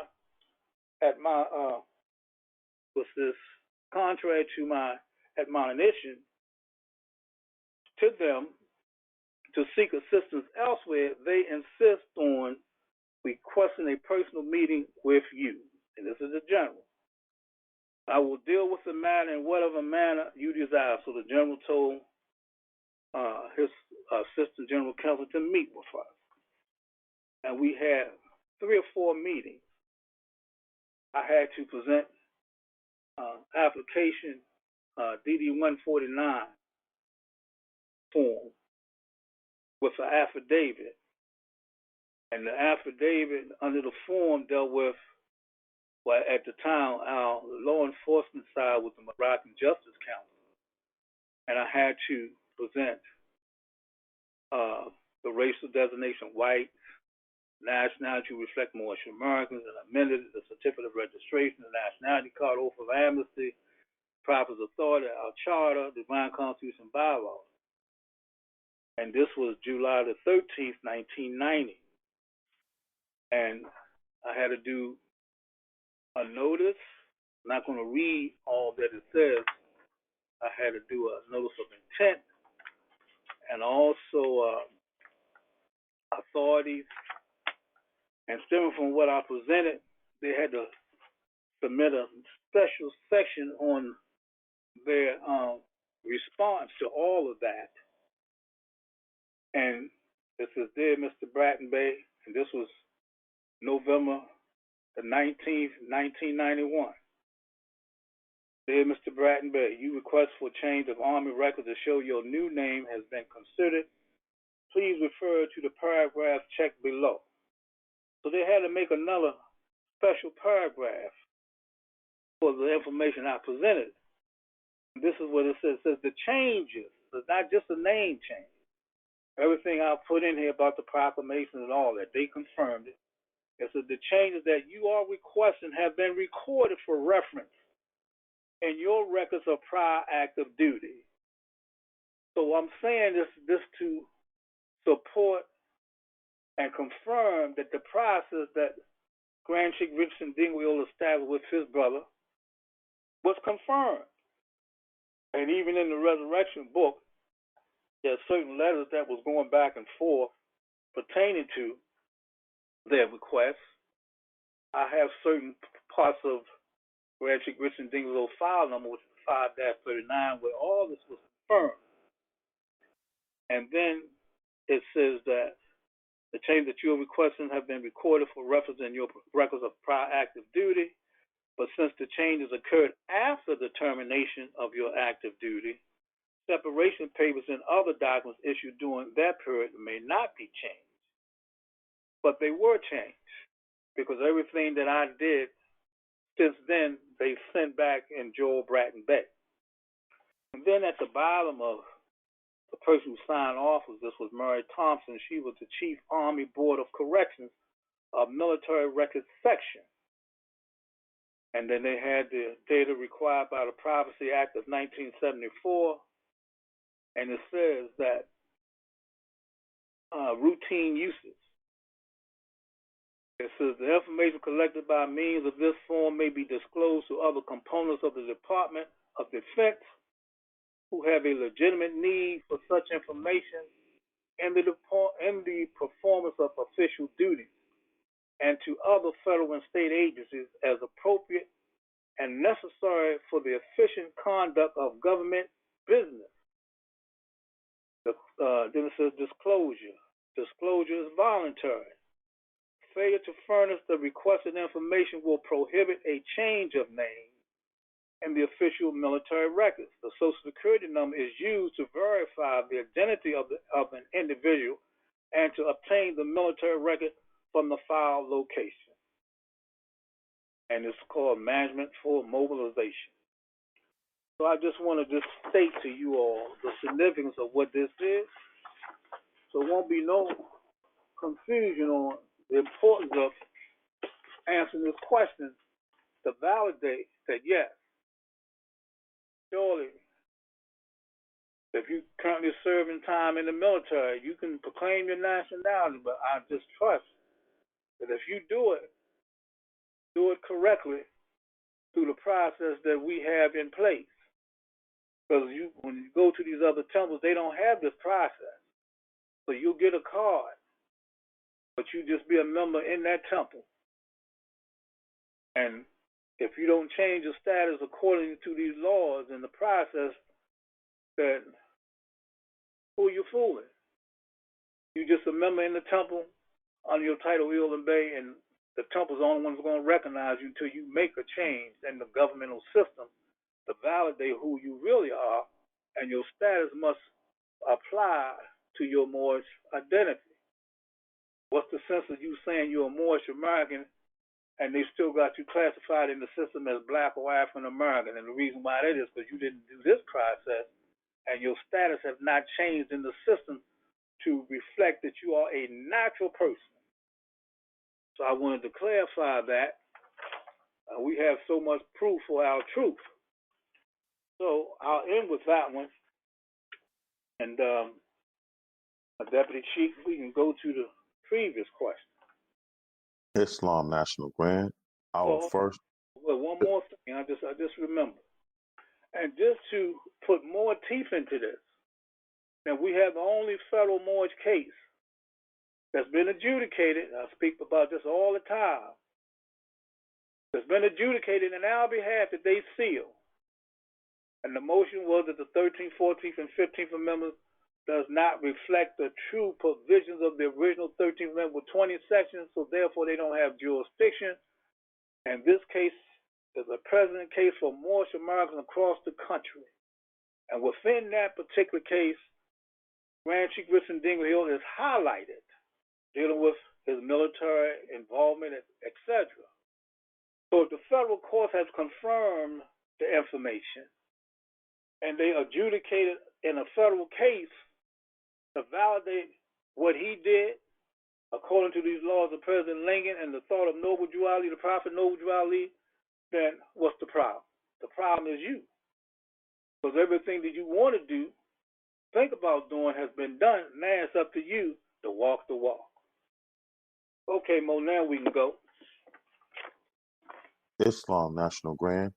Our first question on the floor for this evening reads, if the original colonies were established by so-called black Europeans, Moors, and tribes that were here with their own government, Moors, where did the confusion occur? Islam? Well, good. Well, and camelbacking on what the noble brothers and sisters demonstrated today, we the confusion. See, we are worst enemies. And I remember talking to the prophet, which is Grand Chief Dingwell, when he and I used to speak on things, enlighten me with a lot of things. And one particular day we was talking, and I asked him, I said, Brother Prophet, when you was doing this missionary work, what happened? Why didn't certain things be accomplished? So he looked at me and smiled. He said, son, you see what's going on with you? He said, they did the same thing to me. He was taking the Moorish officials into D.C. to meet with certain congressional folks, just like I was doing. And they was passing these congressional folks notes, telling the representatives don't listen to him. But lo and behold, what they thought they was doing to derail his presence, the officials would give the notes back to Grand Sheik Richardson Dingwell to let him know who's in his camp. Certain things I can say about these Moorish officials that I've encountered over the years, things that happened to me.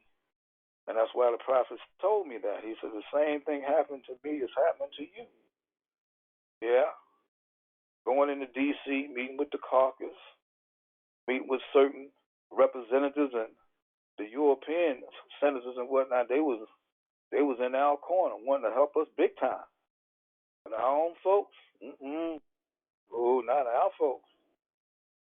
I mean, the Europeans that wanted to help us so bad, like I said, we were supposed to have a Moorish community back in the 80s. They were going to fund it and everything.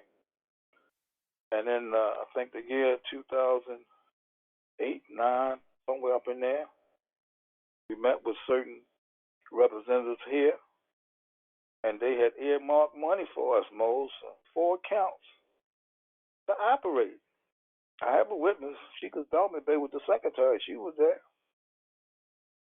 I took one of the elder Moors with me because he'd been gone for a minute. I thought I could bring him back into the circle and get him reacclimated, but jealousy set in, and we came into the office.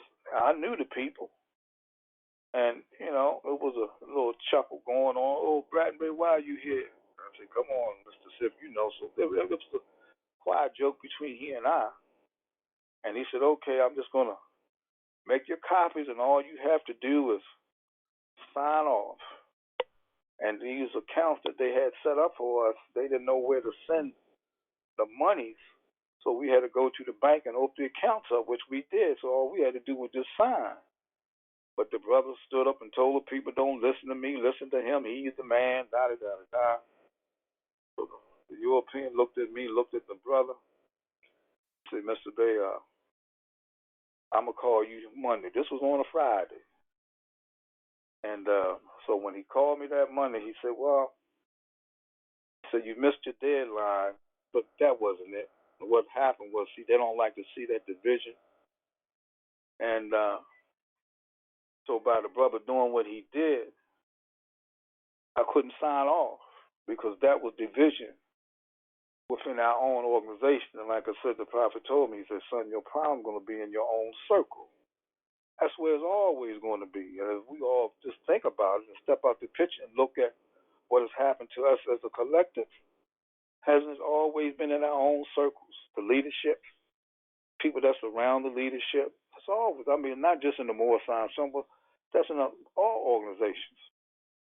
See, Satan going to be right there with you. And so you got to be very careful on who's around you, what's being said, what's being demonstrated. Because a lot of folks are not, for the movement. They're for themselves. They're not for the people. They're for themselves. So these things going to occur. But other things I can say about that, all this is back on the table, but nevertheless, I'm just saying how we do each other. And as was stated by your noble brothers and sisters prior to me coming on, you can see what's going on now within the Moorish right. Same thing. Don't want to unify. Why? Because you're stuck on your ego. You like undermining and getting crumbs, and here it is, we got everything we need to substantiate who we are as a nation, but yet you don't want to connect because you want to do you. So that's what's happening, most. So now, continuing with this, dealing with this question, read that first question, Mo. Deputy Chief. Islam, National Grand. Can you hear me? Yeah, go ahead, Mo. The first question reads, if the original colonies were established by so-called black Europeans, Moors, and tribes that were here with their own government, Moors, where did the confusion occur? Islam? Islam, well, like I said earlier, the confusion is, and still is with us because we are a confused bunch of folks who stiff-necked people. But nevertheless, it's all on the Creator's time, and His time is right. So I'm going to camel back on one of the sisters who spoke dealing with what happened in 1774, September the 5th, but I'm going to fast forward a little bit. George Washington was the figurehead behind most of what I'm going to be demonstrating. And this is from a book called What Your History Books Fail to Teach, What Your History Books Fail to Tell You by Asim Hopkins Bey. And his father, Ronald Hopkins Bey, was the nucleus behind this information that I'm about to share. It says two of the main issues which were discussed and debated were, number one, and this is about the confusion there, but we sell each other out. How were the 13 colonies going to form a united front against King George III of England? And King George III was an Asiatic. He was a Moor, but we don't know this. And I'm going to bring this up to everybody. See, when you realize that the Moors ruled Europe for close to 1,000 years, the House of the Nobles were all Moors. They call them the five shepherd kings. And I have a map of all of Europe and all the Moors and the names that's throughout all the European nations. York was a name, Scott was a name, and they're Moors. So you Masonic brothers, you think that the Europeans were the nucleus behind Masonry. The York Rite, the Scottish Rite. They were Moors, y'all. And when you think about it, break it down, if the Moors was ruling, we were the masters of the art of living and the science of life. Them Europeans didn't know. We taught them everything. And why do you think all the Masonic degrees is Moorish science? Because the Moors were the ones who had the light, then and now. All you got to do is look at the dates when these orders was established. And then you correlate the dates when the Moors was ruling. They ain't going to tell you this. I'm just giving you the spill. That's why when you deal with these Masonic brothers, see, they don't know this part. Because, see, what they've been taught with the image of the so-called pale-skinned nation of Europe, that's why the prophet says we're the pale-skinned nations of Europe. We're not to amalgamate or marry into the pale-skinned nations of Europe, the pale-skinned nation, but the Moors were there thousands of years before the pale-skinned nations came. So I'm just letting you know, just to put something on your mind, for you to realize that all these degrees that you think the Europeans will give you, all that's Moorish science. It's a fact. So let me continue. Then it says, how were the 13 colonies going to justify the institution of perpetual slavery of the Moors in their habits and population, whom were renamed by the European nations with names such as Indians, Negroes, black, colors, etc. Now, issue number one was to form a united front against King George III of England. The 13 colonies voted to draw up a treaty between themselves because the 13 colonies were actually 13 separate nations or countries in that point in time. This treaty or document became known as the Articles of Confederation in your history books, and this has solved issue number one. Issue number two was this, which were the delegates, when the delegates debated at the convention, it was to justify perpetual enslavement of the Moorish population. The 13 colonies agreed to strip the Moors of their nationality and birthright. Now, all this now, Moses, relative to the question. If the original colonies were established by the so-called black European Moors and tribes that were here with their own government, which were Moors, where did the confusion occur? So I'm bringing it to you. This is where it's all beginning to fester. So then it says, the 13 colonies agreed to strip the Moors of their nationality, the birthrights, which was an act of European psychology, and the European colonists gave the Moorish population the slave marks of Negro, black, colored, Ethiopian, etc. And then the European colonists defined these slave marks as something inferior to the name white. The European colonies defined white as a color of purity and defined black as representing everything of evil. White and black was also used as legal status. Now remember, people, our prophet teaches us white means purity, purity means God, God means rule of the land, black, according to science, means death. So therefore, when you say you are Moorish American and you have documentation, so the question is, what have you done with it? Have you registered anywhere? See, that's why you got to go back into motor vehicles, vital records, and motor vehicles, vital records, and what was the other one? Three places. Social Security. That's right, Social Security. There you go. Thank you, Mo. Social Security. So you got to change your status back in the system, Mo. You got to do that. If you don't do that, then you're missing a great portion of who you really are. You're not complete until you do that. How you going to say you are more out here in the street talking to somebody than somebody said, well, let me see some proof. Then when they check you, then when you go into the record, they still got you as black or African American. So who's at fault? You at fault, but yet you don't know what to do because nobody is teaching about us.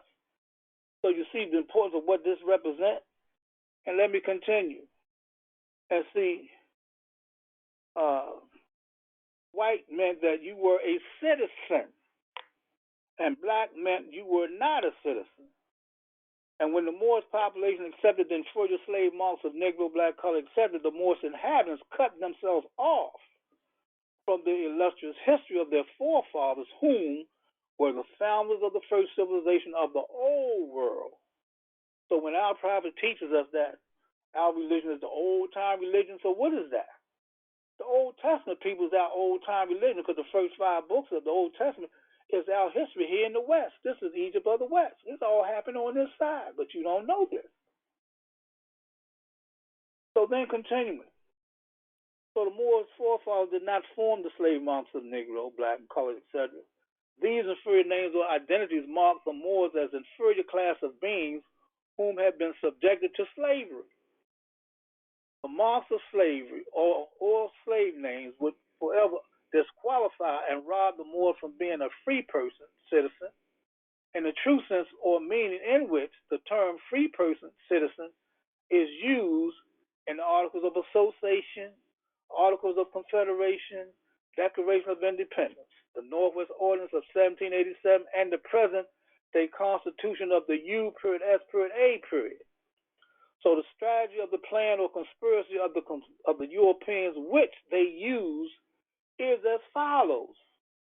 If the Moors were ever emancipated, check it now, did not President Lincoln establish the Emancipated Proclamation?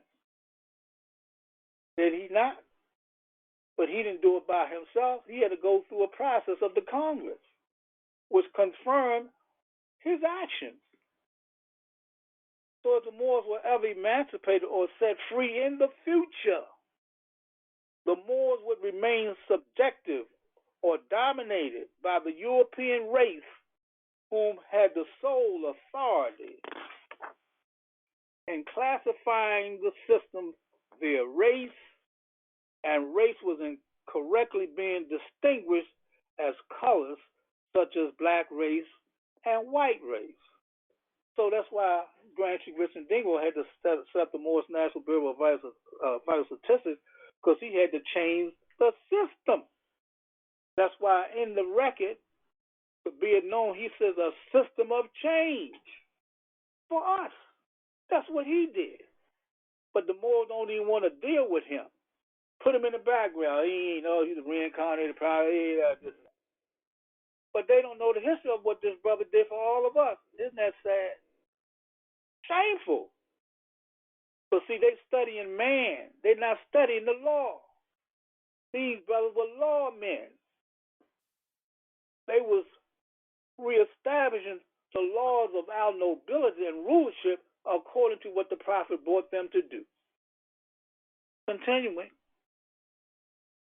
the Moors would unknowingly forfeit their rights to true citizenship, and the slave classifying system was designed just for that purpose. Through this method, the Moors would not have any rights under the laws governing free national citizens. The Moors, known illegally as black people, would rob themselves of the precious rights of the citizenship by accepting and identifying with the slave marks of Negro, black, colored people. And none of those names pertain to a true nation of people. Now,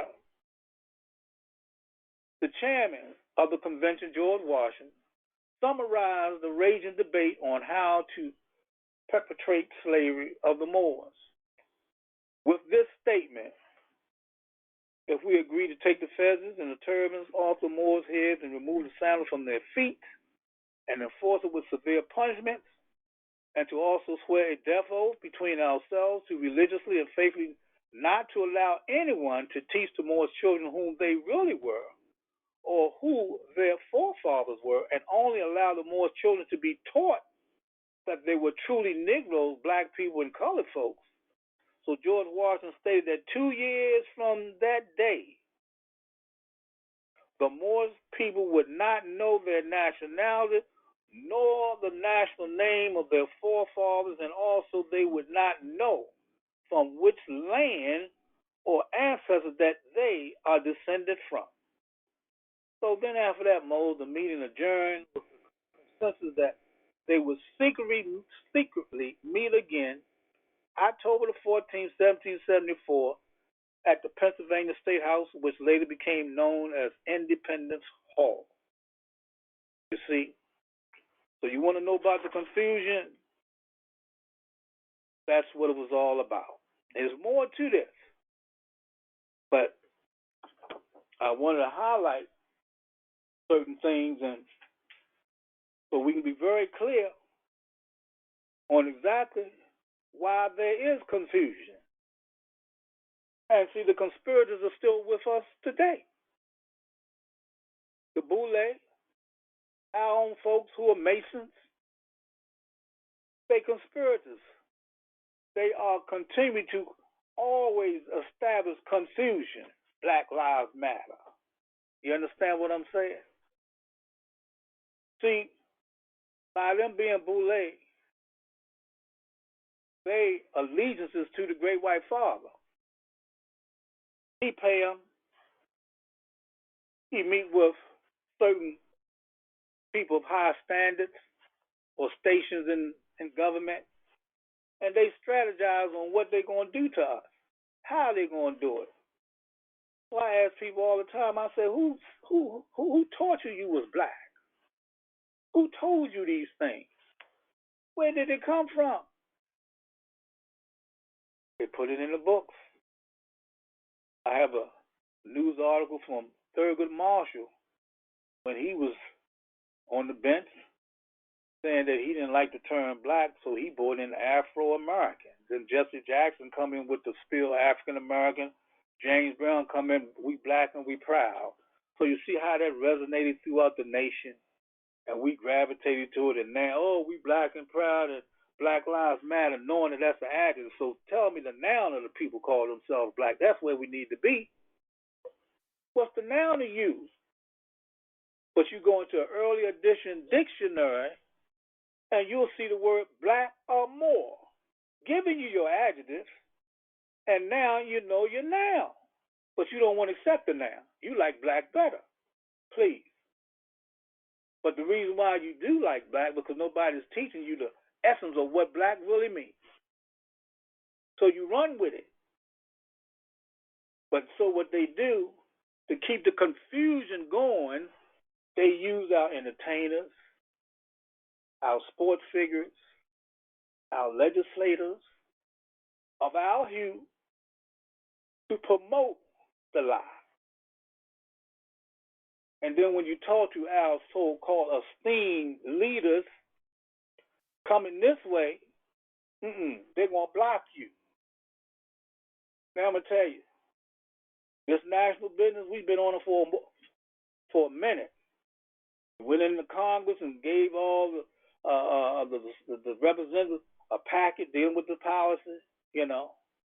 President Trump, letters we sent to him. I put in the Jack Lee's case, the charter, and the warning of 1928. See, all these people know. But our own folks, when they get the information, they get quiet. It's a secret. They talk among themselves. I mean, everybody do. Because, see, they knew that we should have never found this out. So they had this thing so well hidden. And check this out. Y'all can take this to the grave if you will. Think about what I'm saying to you. On the planet, wherever you go, who's talking this talk? Is any church talking? Any temple? Any other temple? Mosque? They're not talking this talk about you, giving you the question of you and the answer. Who's doing that? This organization that you noble brothers and sisters are so much a part of, you are so blessed, but yet you take it for granted. Allah got this. How are you truly going to honor your ancestors if you don't come this way? This is the only way to satisfy your social and economic condition is through this policy of what is called freedom. A policy of freedom that you yearn for, but yet when you hear the truth, you turn your back on it. But believe me, people, the worst is yet to come. And it's all about us on a global scale. Believe that too. Oh, yes. Oh, yes. So it would behoove us to get right and do the right thing. And see, then the other good information about the confusion, why they don't teach certain things is I recommend the book Indian Giver, and you deal with that particular record, go to the chapters called the Indian Founding Fathers. And see, we don't know that the Founding Fathers of the United States judiciously assembled bits and pieces of many different systems to invent a completely new government. And in fashioning the new system, they even borrowed some distinctive elements from the American Indians. No such thing. The Indians are in India. And the founding fathers faced a major problem when it came time to invent the United States. Follow me now. They represented under the Articles of Confederation 13 separate and sovereign states, and they had to determine how could one country be made from all 13 without each one yielding its own power. So reportedly the first person to propose a union of all the colonies and to propose a federal model for it was the Iroquois chief Constantinople, speaking at an Indian British Assembly. And these Indian British Assembly, they were Moors, y'all. Assembly in Pennsylvania, they were the Hebrews. Now, we all are Hebrews. The Indians were Hebrews. Why do you think you saw these early moves of the so-called Indians? They had turbans and feathers in their turbans. And they were dark-skinned people. They wasn't these pale-skinned ones you see there. They whitewashed all of that. But anyway, continuing. And this assembly was in Pennsylvania in July 1774. Then the prophet said we lost our birthrights in 1774, so I'm bringing you all this information so you can connect the dots with the confusion and the conspiracy that has gone on. See, this part of the history you don't know nothing about. They ain't teaching none of this to wake us up, to see that we were the it of all things. See, we are the government, but you don't know it. One of these days, I'm going to do a little demonstration about that pyramid. Because, see, what y'all don't know, that pyramid represents a Moabite woman. We're going to get into that one day. One side of it. But anyway, continuing. So anyway, he complained that the Indians found it difficult to deal with so many different colonial administrations, and each with its own policy. So they determined it would make life easier for everyone involved if the colonists could have a union that allowed them to speak with one voice. And he not only proposed that the colonies unify themselves, but told them how they might do it. And he suggested that they do it as his people had done and form a union like the League of Iroquois Nations. Hiawatha and Iganawitha founded the League of the Iroquois sometime between 1000 AD. You see how old that was? That's why we teach that the Union is older than the Constitution. Out of the Union came the Constitution. That's what all this is bringing forth now, what I'm talking about, so you can see how it was formulating. So then it says that under this Constitution, they called it the Quananuka Okawa, or Great Law of Peace. So what is the Great Law of Peace? All the inhabitants in this part of the world were Muslims, Islam. We got to understand that the Europeans brought Christianity to these shores and forced it on us. So what was the religion of the people that were here? They were Muslims, y'all. Hebrew Muslims. All of these tribes were Hebrew Muslims, and you can tell that the tribes were Hebrew because when you look at their garments, they had special,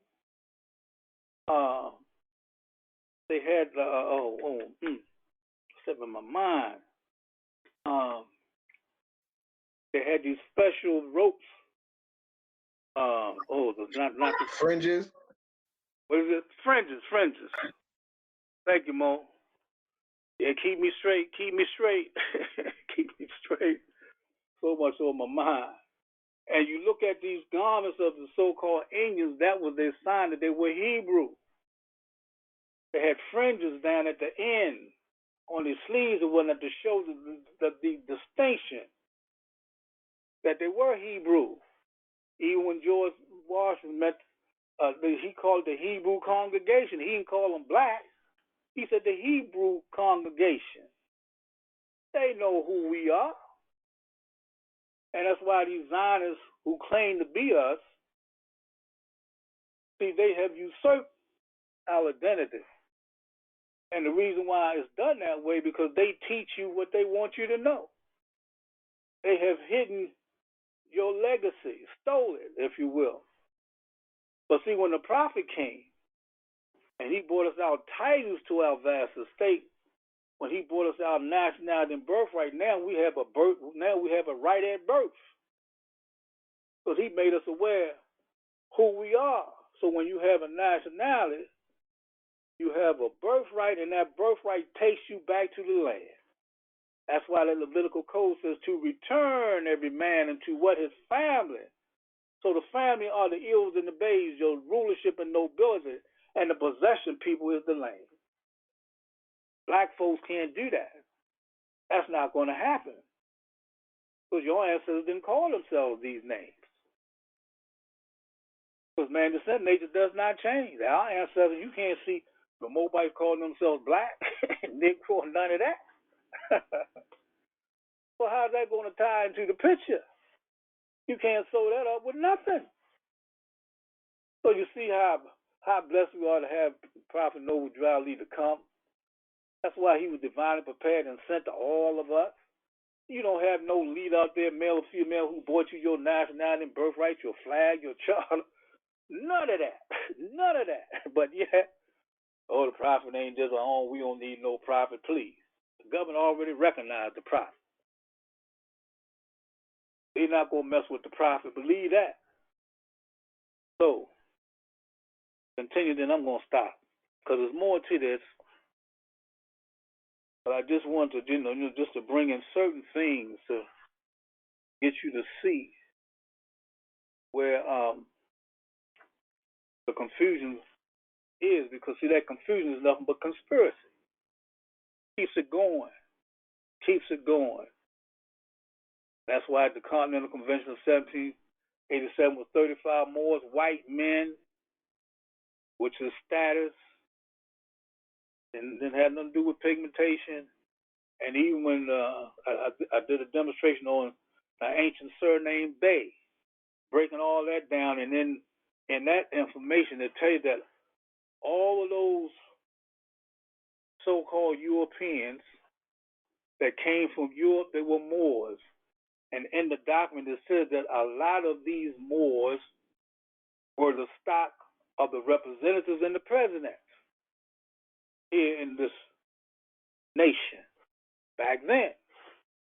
And they was under the Bay, the Board, the Ba, they broke it down because a lot of people, they spelled the name according to how they pronounced it or how they heard it.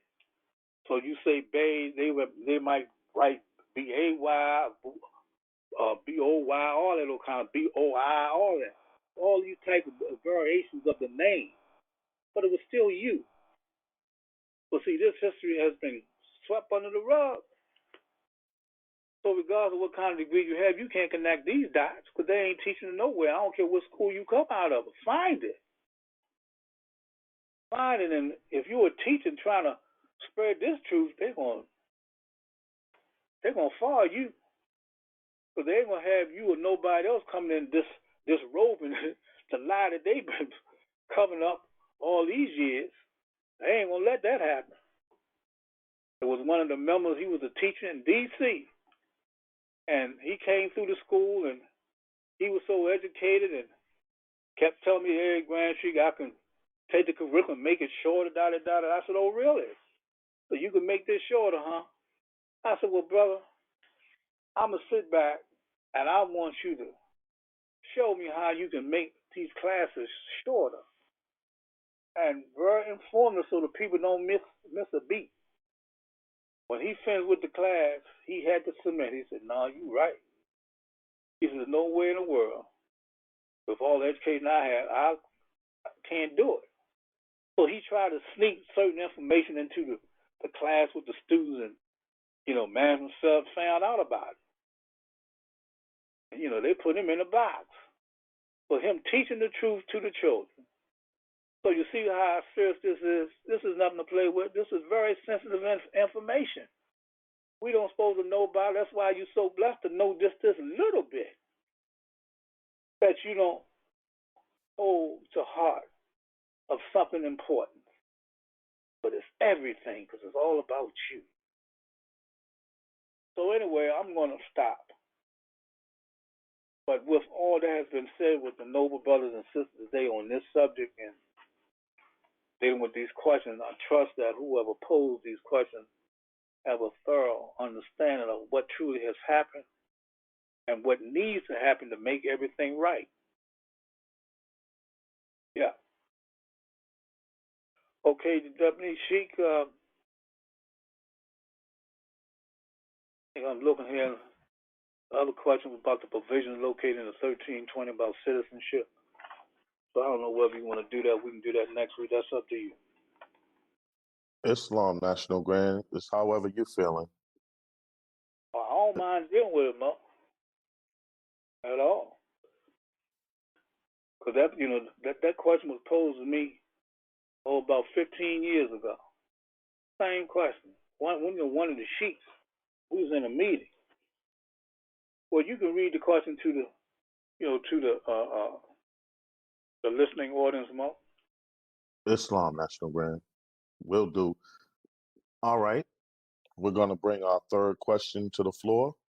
And our third question reads, is there a provision located in the 13th Amendment with 20 sections that provides for citizenship? Islam? Okay, Islam. A very good question.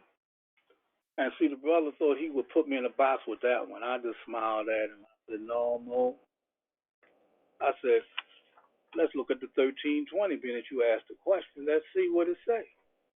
We went through it. I said, so was anything in there saying that you were citizen under the 13th Amendment with 20 sections? No. I said, but I'm going to tell you where you'll find it. It's in March 31st, 1864. I said, that is the platform that brought in the 1320. I said, so when you read that, you go into that Hebrew law when it said that's the only remaining law. And when it says, I remark that he in this connection that the Levitical code or the Hebrew law, and then most people, they don't know nothing about no Levitical code or no Hebrew law. They don't teach it anywhere. It says it contains a provision for the naturalization of foreigners. That's why all foreigners that come into this country, they be naturalized up under the 14th Amendment. We know that's de facto. That law is trash. They're corporate citizens. Citizens captives of war, which we are, and we surely not voluntary immigrants. So but here is the kicker. Here's what seals the deal. It says by compliance with the requirements of this law, which is naturalization then, which is Hebrew law. Why would they use Hebrew law for a bunch of black folks, negroes? They know who we are. But according to that code, you got to be returned to your family to be recognized as a natural person. Through what? The Levitical / Hebrew law.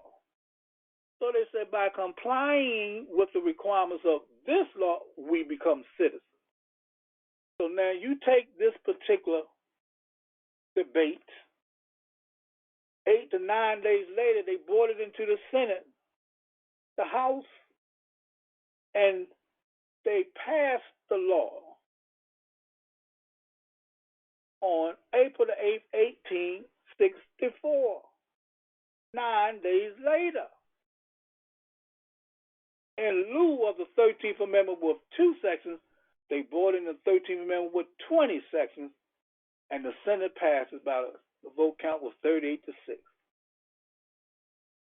That's where you find the citizenship piece, because it says by complying with the requirements of that law, we become citizens entitled to what? So what are we entitled to once we become citizens, y'all?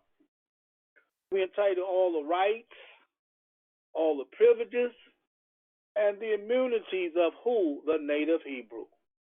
So if you're not a native Hebrew according to your ancestral connection, nationality, genealogy, and descent nature, then you don't have no rights.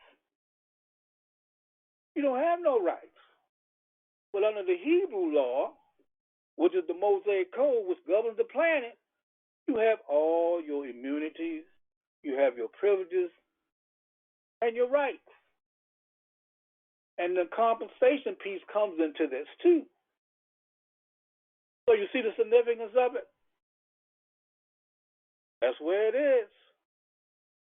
So those of you who've heard this the first time, we'd be glad to share what the 13th Amendment with us, or the 13th article with 20 sections look like, so you can read the Jack Lee's case, so you can be familiar on what they have been hiding from all of us all these years. But it's time now, Mo. Surely we better come together. We ain't seen the worst yet. The worst is yet to come. The prophet has already foretold that. He prophesied that if you all, as our people, don't adhere to his laws, it's like all the prophets in old. Prophets will come and lay down certain laws. Just like when Moses came, he was talking to the Israelites, the Hebrews, and they didn't want to hear him. Then what happened? Pestilence came in. All kind of stuff took place. Pestilence is on us now. You don't believe it. You don't believe it. But it's on us. And there's no nation on the planet want to recognize us as black folks. But yet here it is, you have a God who loved you so much, sent us a prophet like he did in old days, and here we are still fighting it because we stiff-necked people. So I just wanted to bring that in so we can see the importance of what this is. And see, that's why the Europeans got to come this way too.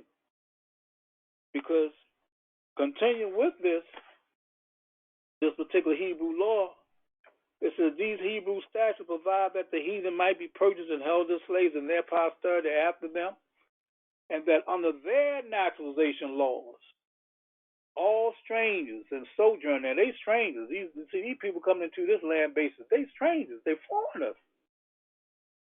It says born and free have the privilege of acquiring the rights of citizenship. So my question to all those out there, whether you're European or Asiatic, you only become a citizen under the 14th Amendment, Section 4. All persons born or naturalized. When the Supreme Court declared it unconstitutional, that means everything under it is dead.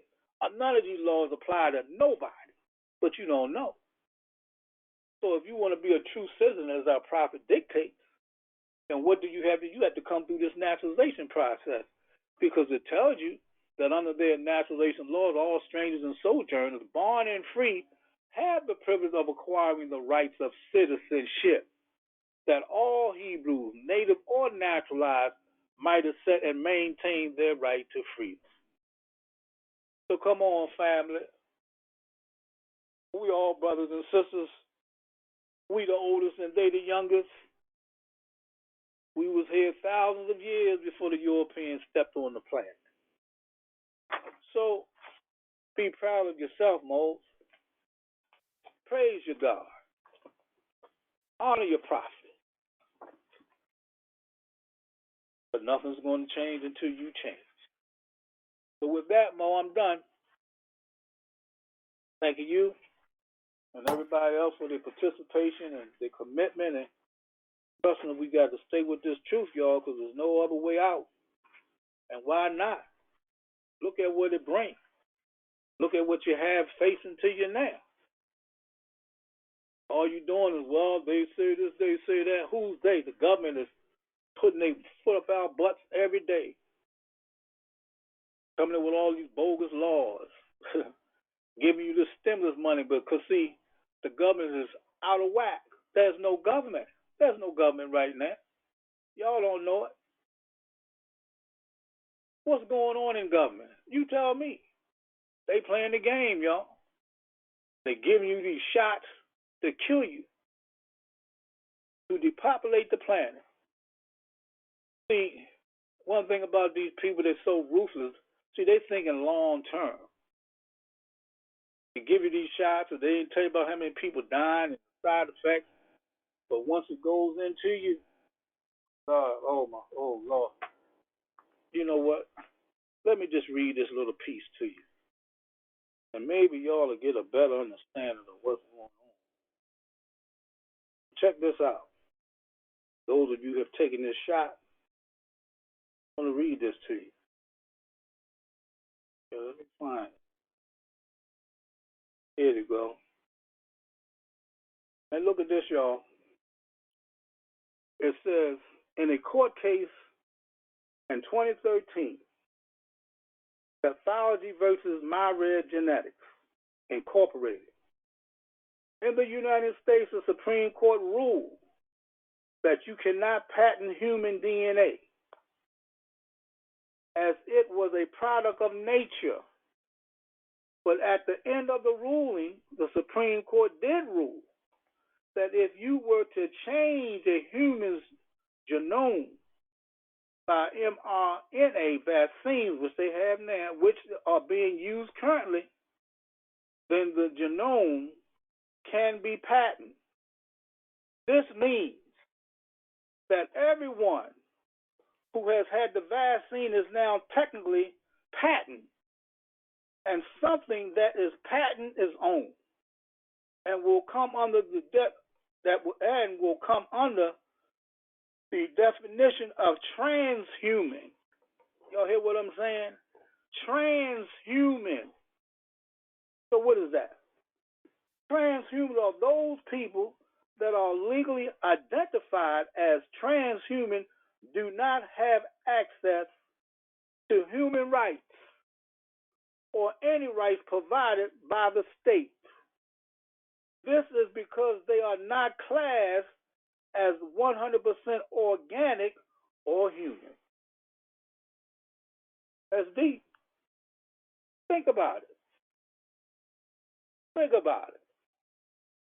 See, they're not going to tell you what's happening in another year or two when your organs shut down. Now, anytime the government going to be paying all this money for you to take these shots, can't y'all see something that's going on with that? They promoting this thing so heavy because their time is out. They're scurrying around, trying to do something to stay afloat. But Allah got this. And all over the planet, nature is screaming at them. Y'all better get right. Out there in California, there's the heat, the fires, the flooding, all over. Can't you see what's happening and see the news media not reporting all of this stuff? They don't want to stir the minds of the people to put fear there. So they play the game with us. Oh, come on TV, take the shot. My doctor said this. All these people getting paid, y'all. The churches are getting paid to shoot you up with this injection of this germ that's going to destroy you. But you don't want to believe. Then when somebody will come and try to take, don't take it. Oh, no, you crazy.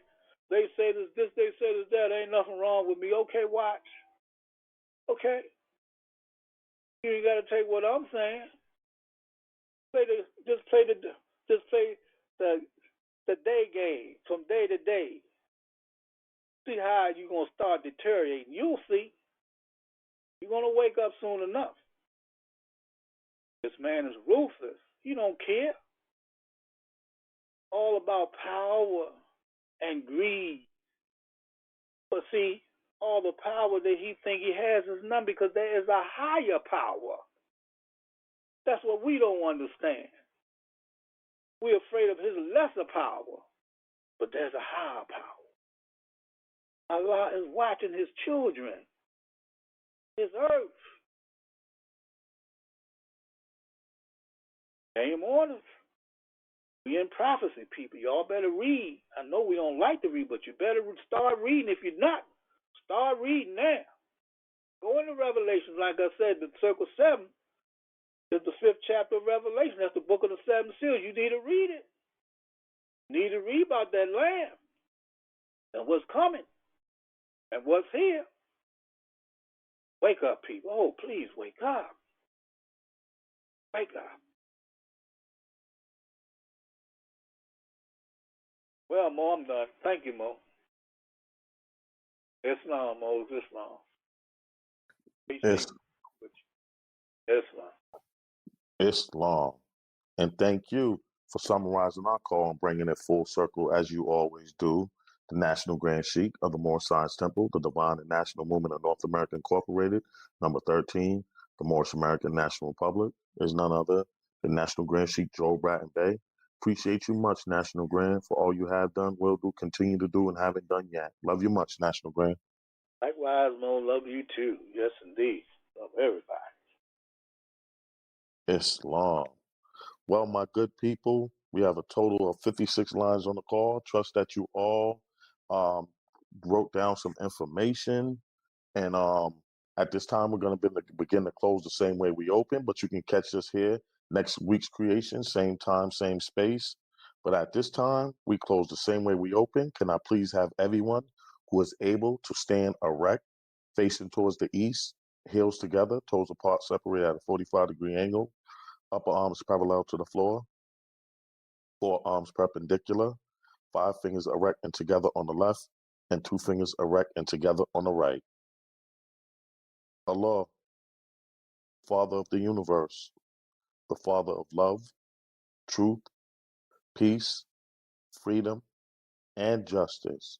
Allah is my protector, my guide, and my salvation, by night and by day, through his holy prophet, Drew Ali. Ameen. Trusting everyone has a safe rest of the week. Keep safe, stay sane. Until next Sunday's creation, much love and peace, peace, peace.